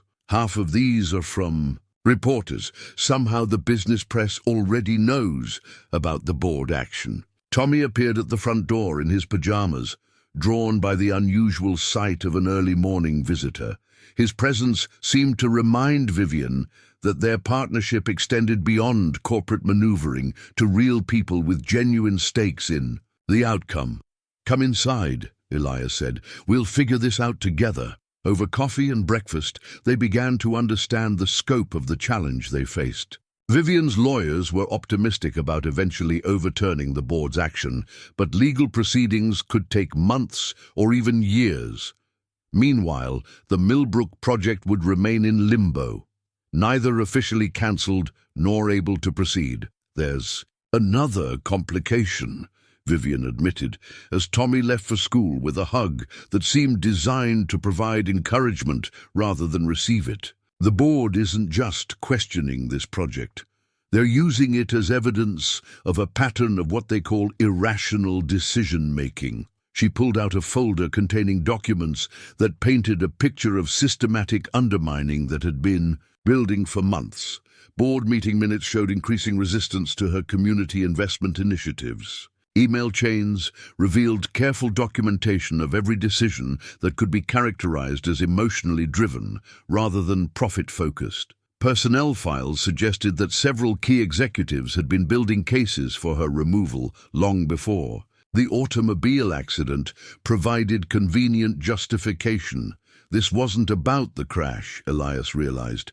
They were planning this anyway. The crash gave them a timeline and a narrative. Grieving CEO makes irrational decisions following traumatic experience. It's a story that writes itself, and it's probably true enough to be believable. The admission hung between them, heavy with implications neither wanted to fully examine. Was the Milbrook project actually the product of impaired judgment? Had Vivienne's gratitude and grief combined to create an opportunity that was more therapy than sound business planning? But before those doubts could take root, Tommy's voice echoed from the kitchen where he was gathering his school supplies. "Dad, someone's here!" Through the window, they could see a small delegation approaching the house. Mrs. Whitman, Pete Morrison, and Maria Santos, moving with the purposeful stride of people on a mission. They'd clearly coordinated their visit, probably communicating through the informal network that carried information through Milbrook faster than any official news source. "We've been talking," Mrs. Whitman announced when Elias opened the door, "about last night, about what that corporate man said, about what it means for our community." They settled in the living room, the same space where Vivienne had first outlined her vision for the innovation hub. But this conversation had a different energy. Not the tentative exploration of possibilities, but the determined planning of people who had decided to take action. "First thing," Pete Morrison said, "we want you to know that most folks didn't appreciate outsiders coming into our town and trying to tell us what to think. Made a lot of people more supportive of your project, not less." "Second thing," Maria Santos continued, "we've been doing some research of our own. Turns out Ms. Aldridge's company has a pretty good reputation for treating workers fairly and investing in community development. Can't say the same for some of the board members who are trying to remove her." Mrs. Whitman pulled out a manila folder that looked suspiciously similar to the ones Vivienne had been carrying. "Harold Fisher's been busy with his computer. Seems several of those board members have connections to companies that strip mine community assets for short-term profits. One of them was involved in closing the paper mill up in Calais, put 400 people out of work and left the town to die." The revelation shifted the entire context of the previous evening's confrontation. This wasn't just about Vivienne's competence or the appropriateness of the Milbrook investment. It was about competing visions of what corporations should do with their wealth and power. "We can't help you fight your legal battles," Mrs. Whitman continued, "but we can help you fight the public relations war. If your board wants to use this community as evidence of poor judgment, they're going to discover that this community has opinions of its own." What followed was the most remarkable display of organizational efficiency Elias had ever witnessed outside of military service. Within hours, the informal network that governed Milbrook's social and economic life had mobilized.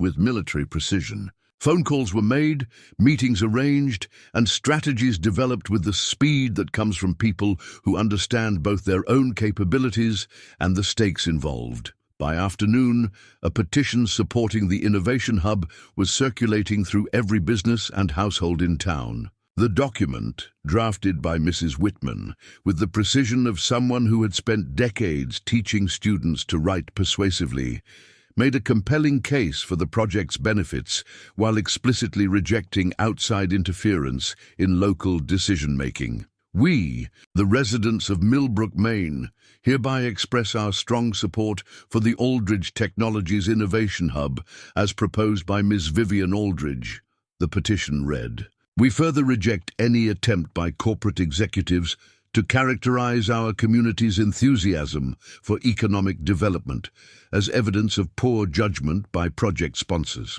The language was careful but unmistakable, a declaration of independence from corporate authority that drew on deep traditions of Maine resistance to outside control. By evening, nearly 800 signatures had been collected, representing virtually every adult resident of the town and surrounding area. Tommy, meanwhile, had become an unofficial coordinator for his generation's response to the crisis. His school project about the Innovation Hub had evolved into something resembling a campaign, complete with hand-drawn maps showing how the facility would integrate with existing community assets and carefully researched arguments about the economic benefits of technology education. Mrs. Peterson says we can present our project to the school board next week, he reported over dinner. And Marcus's mom thinks we should send copies to the newspaper and maybe some of the TV stations. The suggestion sparked an idea that had been forming in Elias's mind throughout the day. What if we invited the media here, showed them what this community is really like, let them see for themselves whether supporting our project represents good judgment or poor judgment? Vivienne looked up from the legal documents she'd been reviewing. That's risky. Media attention could backfire if the coverage focuses on corporate drama rather than community benefits. Or it could demonstrate that you're not some unstable executive making irrational decisions, but someone who's found a community worth investing in. The conversation continued late into the evening, evolving from defensive planning to proactive strategy. They were no longer simply hoping to survive the board's attack. They were preparing to use that attack as an opportunity to demonstrate the value of the very approach the board was trying to discredit. There's something else, Vivienne said. As the evening wound down, my lawyers think the board overplayed their hand last night. Coming here, making public statements about my competence, it creates a paper trail that could work in our favor if we can demonstrate that their real motivation is control rather than concern. How do we do that? By succeeding, by showing that this project isn't the product of impaired judgment, but of vision that extends beyond quarterly profit reports. She looked around the room, taking in the comfortable domesticity that had become the unlikely headquarters for their ambitious plans. By proving that sometimes the best business decisions are the ones that other business people think are crazy. The plan that emerged over the following days was audacious in its simplicity. They would proceed with the Innovation Hub as if the board challenge didn't exist, organizing community support and media attention that would make cancelling the project politically and economically difficult. If Vivian's corporate authority was in question, they would demonstrate that the project had developed momentum beyond any individual's control. The petition drive expanded into a letter-writing campaign that reached beyond Milbrook to other Maine communities facing similar economic challenges. Local newspapers picked up the story, framing it as a David and Goliath battle between corporate greed and community self-determination. Within a week, the story had attracted regional and eventually national attention, but the most powerful weapon in their arsenal proved to be something none of them had anticipated: the simple authenticity of a community that had found something worth fighting for. Television interviews with longtime residents revealed not desperation or gullibility, but thoughtful people who had carefully considered their options and chosen to believe in themselves. "We're not asking for a handout," Pete Morrison told a reporter from the Portland Press-Herald. "We're asking for a partnership with someone who understands that healthy communities are good for business. If that's poor judgment, then I guess we're all crazy." As the decisive board meeting approached, scheduled for the following Monday in Boston, Elias found himself simultaneously exhausted and energized by the campaign they'd mounted. Win or lose, they had demonstrated something important about the power of community solidarity and the value of fighting for principles rather than simply accepting defeat. But late at night, when the phone calls ended and the strategy sessions concluded, he still wondered whether they were fighting for something real or something that existed only in their collective imagination. The line between vision and delusion was thinner than he'd realized, and the stakes were higher than he'd ever imagined possible. The wedding ring on his finger caught the lamplight as he turned the pages of Tommy's math homework, checking problems that seemed refreshingly concrete compared to the complex equations of corporate politics and community development. Whatever happened on Monday, he knew that their lives had been permanently changed by the simple act of believing that good things were possible.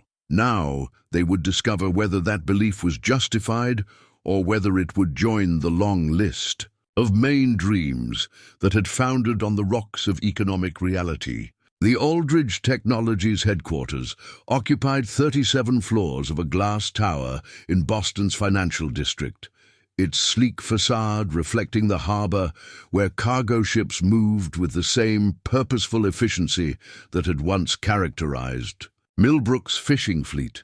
Elias stood on the sidewalk outside the building at 8:30 Monday morning, feeling as out of place as a lobster boat in a marina full of yachts. The board meeting was scheduled for 10 o'clock, but Vivian had asked him to arrive early for final preparations. She'd been staying in the city since Friday, working with her legal team to prepare arguments that would either restore her authority or confirm her removal from the company she'd built from nothing. The elevator ride to the 34th floor felt like ascending through layers of wealth and power that Elias had never imagined. Each floor they passed represented resources that could transform communities like Milbrook or destroy them, depending on the decisions made in boardrooms like the one he was about to enter. Vivian met him at the elevator doors, wearing a charcoal grey suit that managed to convey both professional authority and personal vulnerability.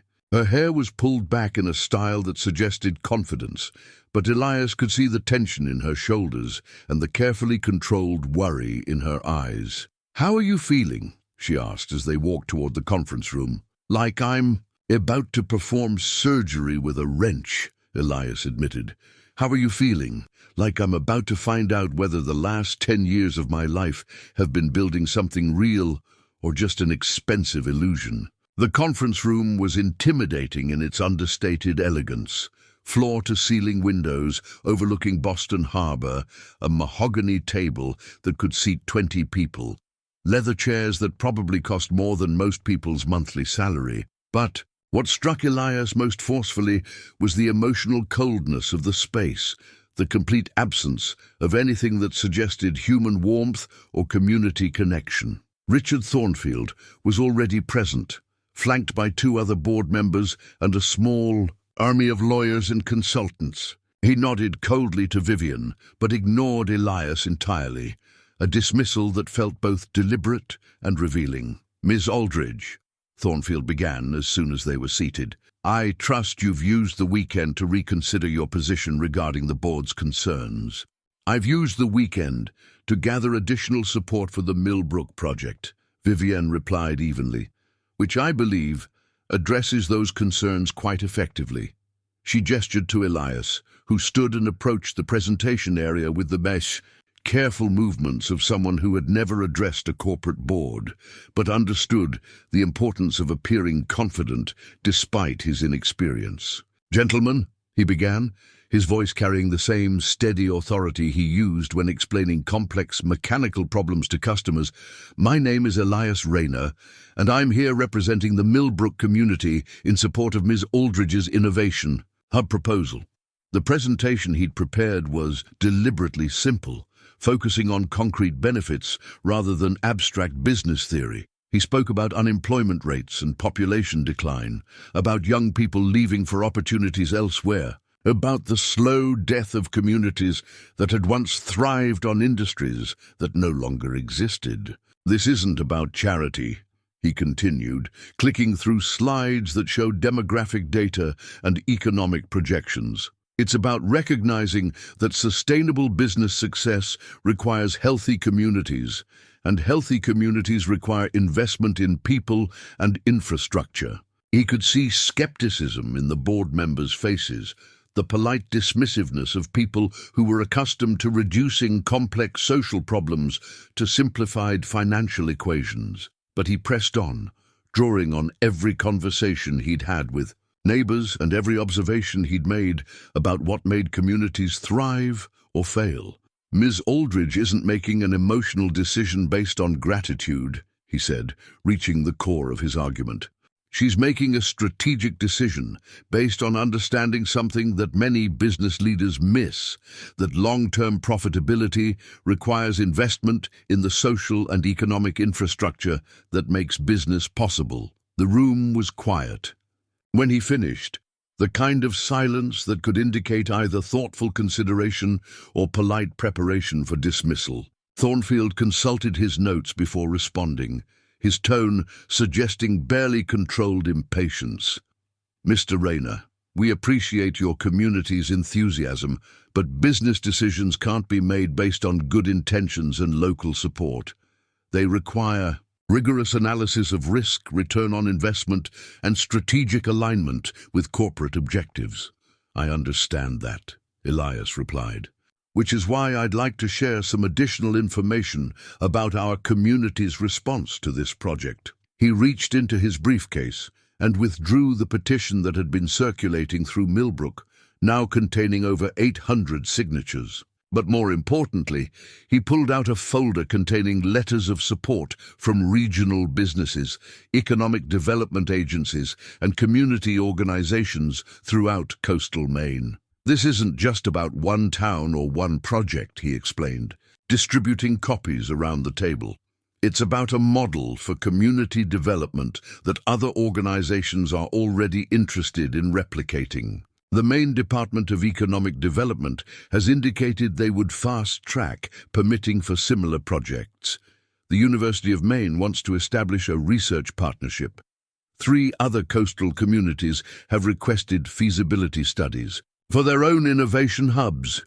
The impact was immediate and visible. Board members who had been sitting back in their chairs leaned forward to examine the documents. Thornfield's expression shifted from dismissive confidence to something approaching concern. "Furthermore," Elias continued, "the media attention surrounding this project has generated interest from potential clients and partners who see Aldridge Technologies as a company that understands the connection between business success and community development.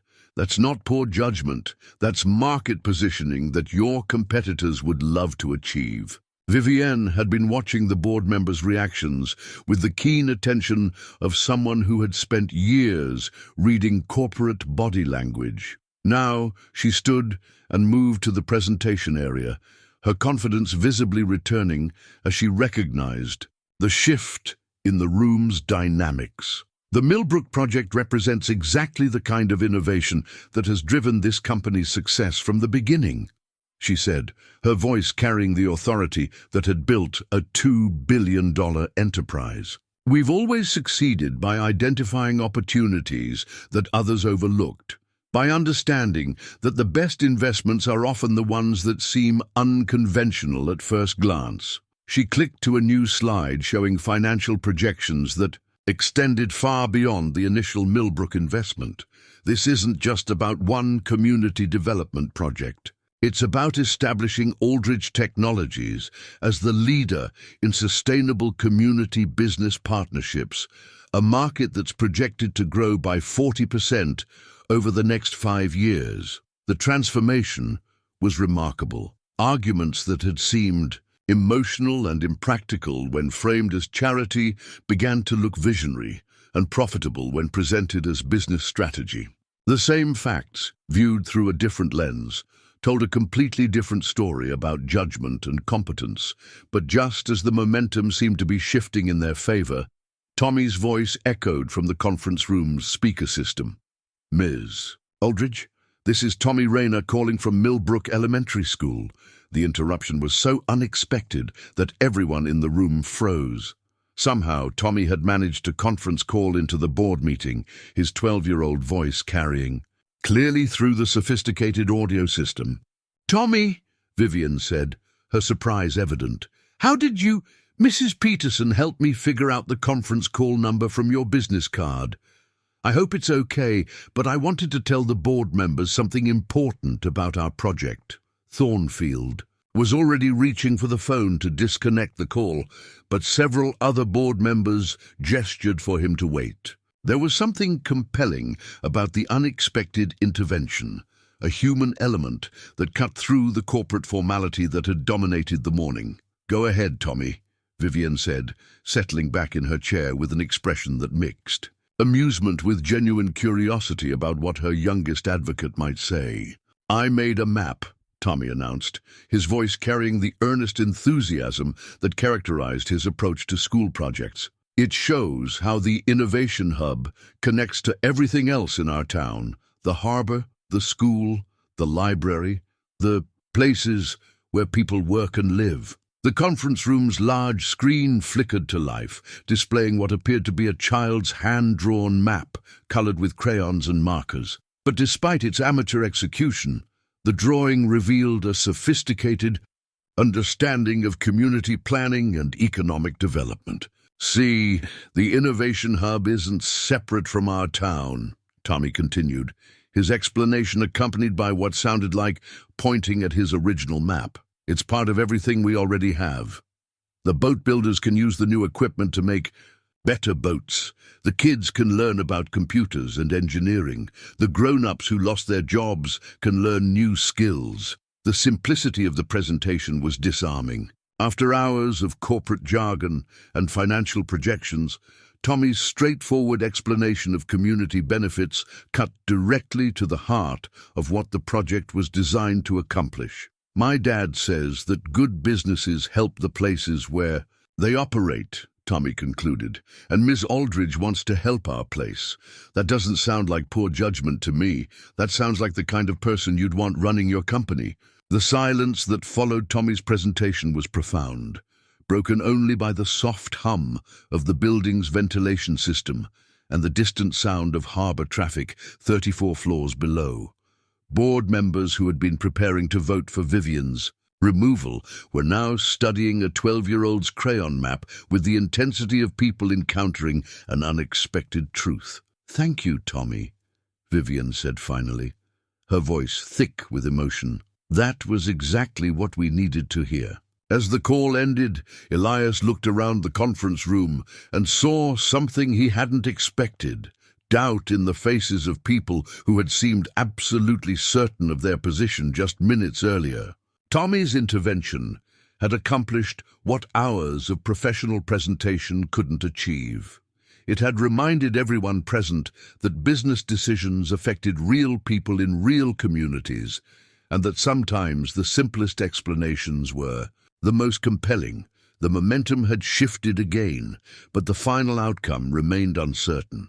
Everything now depended on whether a corporate board could see past quarterly profit reports to embrace a vision that honored both business success and community development.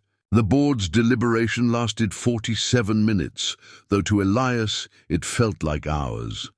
He and Vivienne waited in a smaller conference room down the hall, watching boats move through Boston Harbor while the future of everything they'd worked toward was decided by people who had never set foot in Milbrook. Vivienne sat with her hands folded in her lap. the picture of composed professionalism, but Elias could see the tension in the way she held her shoulders and the occasional flicker of uncertainty that crossed her face. They'd presented their case as effectively as possible, but corporate decisions often had more to do with internal politics than external merit. "Whatever happens," she said quietly, "I want you to know that working with you and your community has been the most meaningful thing I've done since Emma died." The admission carried weight beyond its simple words. Elias understood that for Vivian, the Milbrook project had become more than business strategy or even community development. It had become a way of honoring her daughter's memory by creating the kind of place Emma would have loved. "And I want you to know," he replied, "that you've given us something we hadn't had in years, hope, not just for economic recovery, but for believing that good things are still possible." A soft knock on the conference room door interrupted their conversation. Richard Thornfield's assistant, a young woman who had maintained careful neutrality throughout the morning's proceedings, opened the door with an expression that revealed nothing about the board's decision. "They're ready for you," she said simply. The walk back to the main conference room felt like a condemned man's final march, each step carrying them closer to a verdict that would determine not just their personal futures, but the trajectory of an entire community's development. Elias found himself thinking about Tommy, probably sitting in math class at that moment, unaware that his spontaneous conference call might have changed everything. The board members' faces were unreadable as Elias and Vivian took their seats. Thornfield consulted his notes with the deliberate movements of someone who had delivered many difficult decisions over the years, his expression suggesting neither triumph nor defeat. "Ms. Aldridge," he began, his voice carrying the formal tone that characterized all official corporate communications, "the board has completed its review of your proposal and the circumstances surrounding recent events." The pause that followed seemed to stretch indefinitely, filled with the weight of possibilities that could transform or destroy everything they'd worked toward. "After extensive discussion, we have reached several conclusions," Thornfield continued. "First, regarding the question of your fitness to serve as CEO of this company." Vivian's hands tightened almost imperceptibly in her lap, but her expression remained composed, the picture of someone prepared to accept whatever judgment was rendered. "The board acknowledges that your recent decisions, while unconventional, demonstrate strategic thinking that aligns with emerging market trends in corporate social responsibility and community-based development." The words came out carefully, as if Thornfield were reading from a script he didn't entirely agree with. "Your proposal for the Milbrook Innovation Hub, when viewed in the context of potential replication and market positioning, represents sound business planning rather than impaired judgment." Relief flooded through Elias like a physical sensation, though he tried to maintain his composure. But the formal language suggested there were still conditions and complications ahead. "However," Thornfield continued, and Elias felt his optimism falter, "the board has concerns about the scope and timeline of your proposed investment. $50 million represents a significant commitment that requires additional oversight and risk management protocols." Here it came, the compromise that would gut the project while technically approving it, the kind of corporate maneuvering that killed innovation through bureaucratic suffocation. "Therefore," Thornfield said, reaching for a document that had been prepared during the deliberation, "the board proposes the following modified approach to the Milbrook project." The terms were more complex than Elias had anticipated, but also more generous than he dared hope. The Innovation Hub would proceed as planned, but with staged funding that allowed for evaluation and adjustment at each phase. Vivienne would retain full authority over the project, but with additional board oversight for expenditures exceeding certain thresholds. "Furthermore," Thornfield continued, "the board recognizes the potential for replicating this model in other communities and authorizes the establishment of a dedicated community development division within Aldridge Technologies, with Ms. Aldridge As its executive director, the transformation was remarkable. What had begun as an attack on Vivian's competence had evolved into official corporate endorsement of the very vision the board had initially opposed. Tommy's innocent intervention and the community's passionate support had somehow converted skeptics into allies, but the most significant change was in Thornfield himself. The arrogant certainty that had characterized his earlier presentations had been replaced by something resembling respect, as if he'd been forced to acknowledge qualities in Vivian that he'd previously overlooked. "Ms. Aldridge," he said, setting aside his formal notes and speaking with unexpected personal warmth, "I owe you an apology. This board, myself included, allowed concern about quarterly performance to overshadow appreciation for the kind of long-term thinking that built this company's success." Vivian accepted the apology with grace, though Elias could see that the morning's emotional roller coaster had left her drained despite the positive outcome. "There is one additional condition," Thornfield added, turning his attention to Elias. "Mr. Rayner, the board would like to formalize your role as community liaison for this project and any future community development initiatives. Your presentation today demonstrated exactly the kind of local knowledge and authentic representation that corporate community partnerships require." The offer was unexpected and overwhelming. Elias had entered the morning as a struggling mechanic supporting a friend's business proposal. He was leaving as the official representative of his community in a partnership that could transform the economic landscape of coastal Maine. "I'm honored," he said, though the words seemed inadequate for the magnitude of what was being offered. "But I want to be clear about one thing. Any role I play in this project has to serve Milbrook's interests first and corporate interests second." "Understood and agreed," Thornfield replied, without hesitation. "That's exactly why your involvement is essential." The signing of the partnership agreement took another hour, with lawyers reviewing language and executives clarifying responsibilities. But the emotional work was already complete.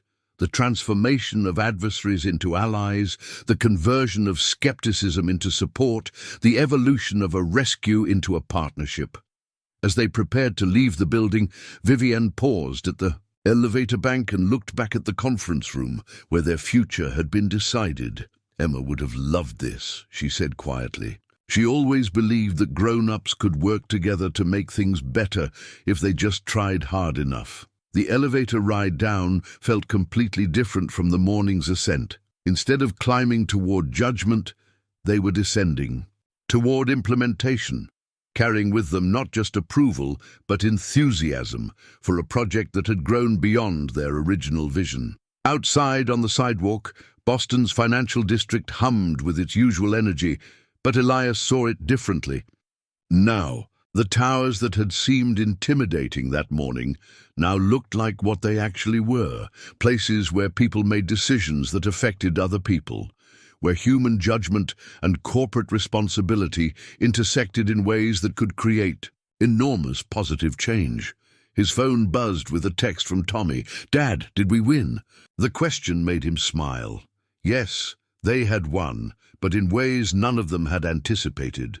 They'd won approval for their project, but more importantly, they'd won recognition that communities and corporations could be partners rather than adversaries, that business success and social responsibility were complementary rather than competing objectives. As they walked toward the harbor where Vivian's car was parked, Elias felt the weight of Sarah's wedding ring on his finger, not the heavy burden of grief it had become over the past 3 years, but the lighter pressure of love that endured and inspired rather than constrained. "So what happens now?" he asked. "Now we go home and start building something unprecedented," Vivian replied.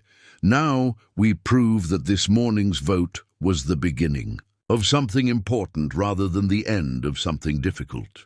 The drive back to Milbrook took them through the same countryside they'd traveled many times over the past month, but the landscape looked different now, not like territory between two separate worlds, but like the foundation for something. new that honored both tradition and innovation. By the time they reached the town limits, word of their success had already spread through the informal communication network that connected every household in Milbrook. Cars honked as they passed, neighbors waved from their porches, and the elementary school's electronic sign displayed a message that made both of them laugh. "Congratulations, Mr. Rayner and Ms. Aldridge. Milbrook believes in you too." The future was no longer a question mark. It was a construction project, a community development initiative, and most importantly, a partnership between people who had discovered that the best solutions often came from the most unlikely collaborations. 6 months later, Elias stood at his kitchen window, watching the morning fog lift from the harbor. But everything about the ritual had changed. The coffee in his hands came from a matching set of mugs, one his familiar chipped ceramic companion, the other a gift from Vivian that had gradually earned its place in their morning routine. The view through the window now included construction cranes and work vehicles, the skeletal framework of the innovation hub rising where the old Aldrich cannery had once stood. Tommy's voice carried from the kitchen table where he was finishing breakfast and reviewing notes for his presentation to the regional science fair. At 13, he had grown 3 inches and gained a confidence that came from being part of something larger than himself. His project on sustainable technology applications had attracted attention from universities that had once seemed impossibly distant. "Dad, Mrs. Aldridge is here," Tommy called, using the formal address that had evolved into a term of respectful affection. Through the window, Elias could see Vivian walking up the path with the measured stride of someone who had found her place in the world's rhythms. She'd been staying in Milbrook more often than Boston lately, renting a small cottage near the harbor while maintaining her corporate responsibilities through a combination of technology and careful delegation. The partnership agreement had exceeded everyone's expectations. The Innovation Hub's first phase was ahead of schedule and under budget, employing 47 local residents in construction jobs that paid better than anything available in the region. The educational programs had attracted students from 3 counties, and early partnerships with regional businesses suggested that job creation projections had been conservative rather than optimistic. But the changes went beyond economics. Milbrook had rediscovered something it had lost during the decades of decline, a sense of possibility that attracted new residents and convinced young people to stay rather than seek opportunities elsewhere. The harbor that had once hosted a few struggling lobster boats now accommodated pleasure craft and research vessels from the university's marine science program. "Morning," Vivian said as she entered the kitchen, accepting the second mug with the easy familiarity of someone who had become part of the household's daily rhythms. Her transformation over the past months had been as dramatic as the town's. The corporate armor of expensive suits and careful composure had been replaced by practical clothes and genuine warmth. "How's the Boston situation?" Elias asked, referring to the quarterly board meeting she'd attended the previous day. Thornfield actually complimented the quarterly returns from our community development division, said it was the fastest growing segment of the company's portfolio. She smiled at the irony. Apparently, being emotionally unstable is highly profitable. When it results in 40% annual growth, the morning conversation had become their planning time, a review of the day's priorities and challenges. Construction decisions needed approval, community concerns required attention, and the constant stream of visitors from other communities interested in replicating their model demanded coordination. Tommy gathered his school supplies and paused at the door with the ritual question that had replaced their old discussions about money troubles. "What can I help with today?" "Your science fair presentation is this afternoon," Vivian reminded him. "That's your only job today." "But I could stop by the hub after school, check on the computer lab setup." The boy's enthusiasm for the project had never waned, and his unofficial role as youth ambassador had proved invaluable in bridging generational gaps within the community. His perspective had influenced everything from facility design to program development. After Tommy left for school, Elias and Vivian drove to the construction site in her modest sedan, the practical vehicle she'd chosen to replace the corporate limousine that had been destroyed in the accident that brought them together. The morning tour had become their shared ritual, a way of marking progress and identifying problems before they became serious. The Innovation Hub was beginning to look like the vision they'd presented to the board 6 months earlier. The main building's glass and steel structure reflected traditional maritime architecture while incorporating cutting-edge environmental systems. Solar panels covered the roof, geothermal systems provided heating and cooling, and rain collection systems reduced water consumption by 60%. Mr. Rayner, Ms. Aldridge, called Maria Santos, who had left her teaching job to become the hub's education coordinator. The University of Maine team is here for the research lab inspection. The morning dissolved into a series of meetings and decisions that had become the substance of Elias's new professional life. His role as community liaison had evolved into something resembling project management, requiring skills he'd never imagined needing, but had somehow developed through necessity and mentorship. By lunch, they had resolved 3 construction issues, approved 2 new partnership agreements, and reviewed applications for the fall semester's certification programs. The pace was demanding but energizing, the kind of meaningful work that made long days feel like accomplishments rather than endurance tests. Lunch at Miller's Deli, Vivian suggested, referring to the establishment that had become their informal office for discussions that required privacy. The walk through downtown Milbrook provided a different kind of progress report. Storefronts that had been empty for years now housed new businesses, attracted by the hub's economic activity.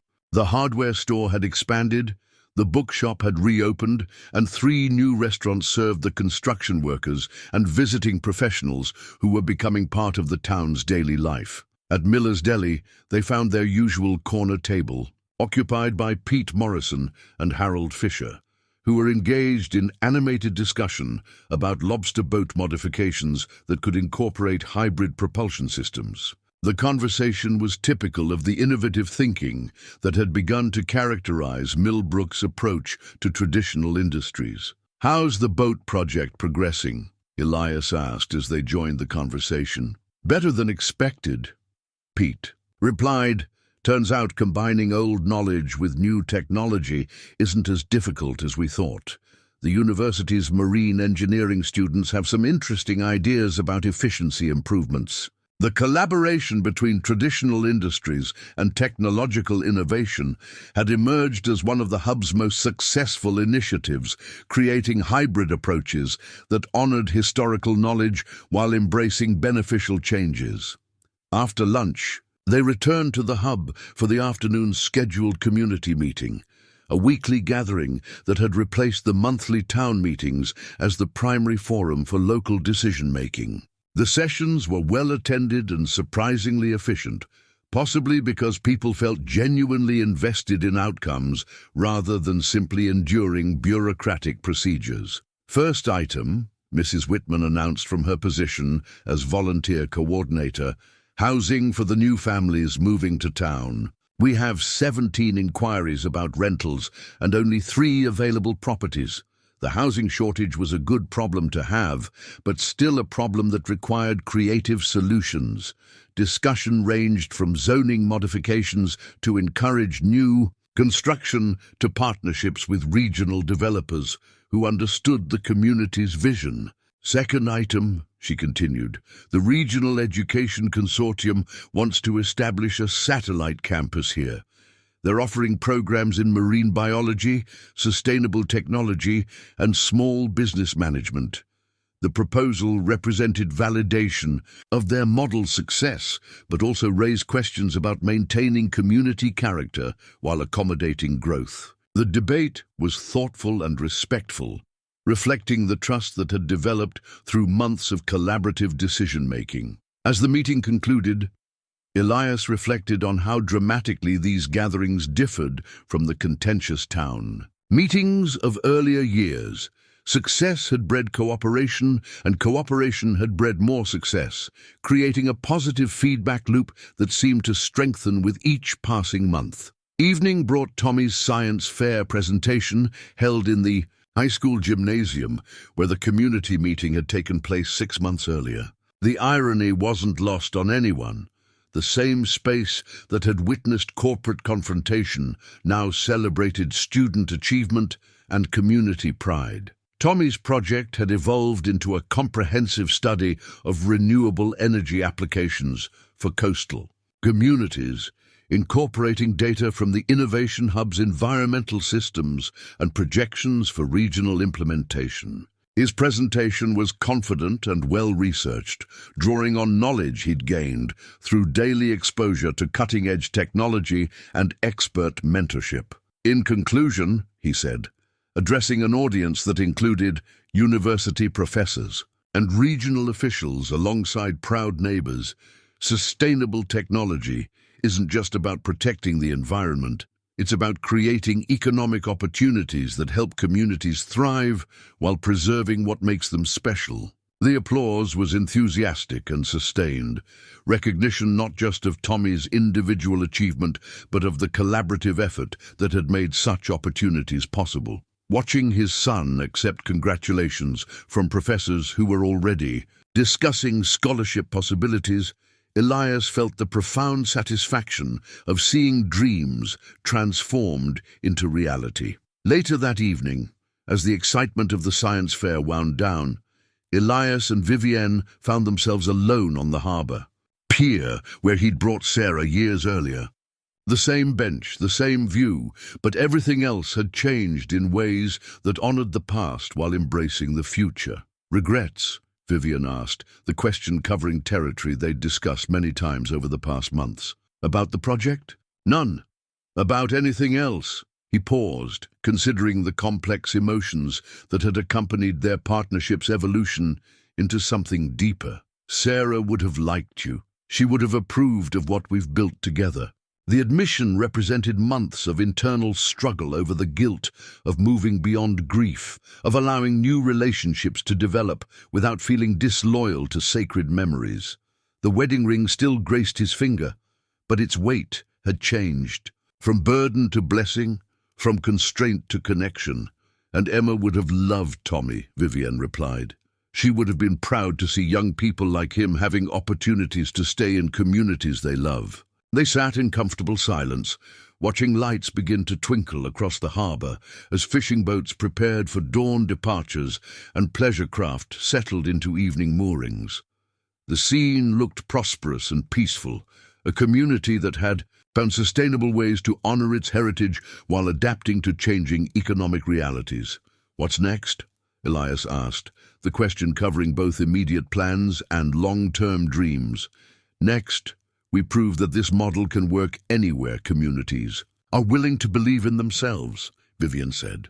We've got inquiries from 12 other towns, 3 university research partnerships, and a documentary crew that wants to film our story. The success had indeed attracted attention beyond their expectations. Validation that their hybrid approach to community development addressed needs that existed throughout rural America. But fame brought its own challenges, including pressure to expand faster than wisdom recommended. And personally, he asked, the question carrying implications they'd been approaching gradually over recent months. Personally, I think I've found something I'd been looking for without knowing I was searching, she replied. Community, purpose, partnership, all the things that money can't buy, but that make wealth meaningful.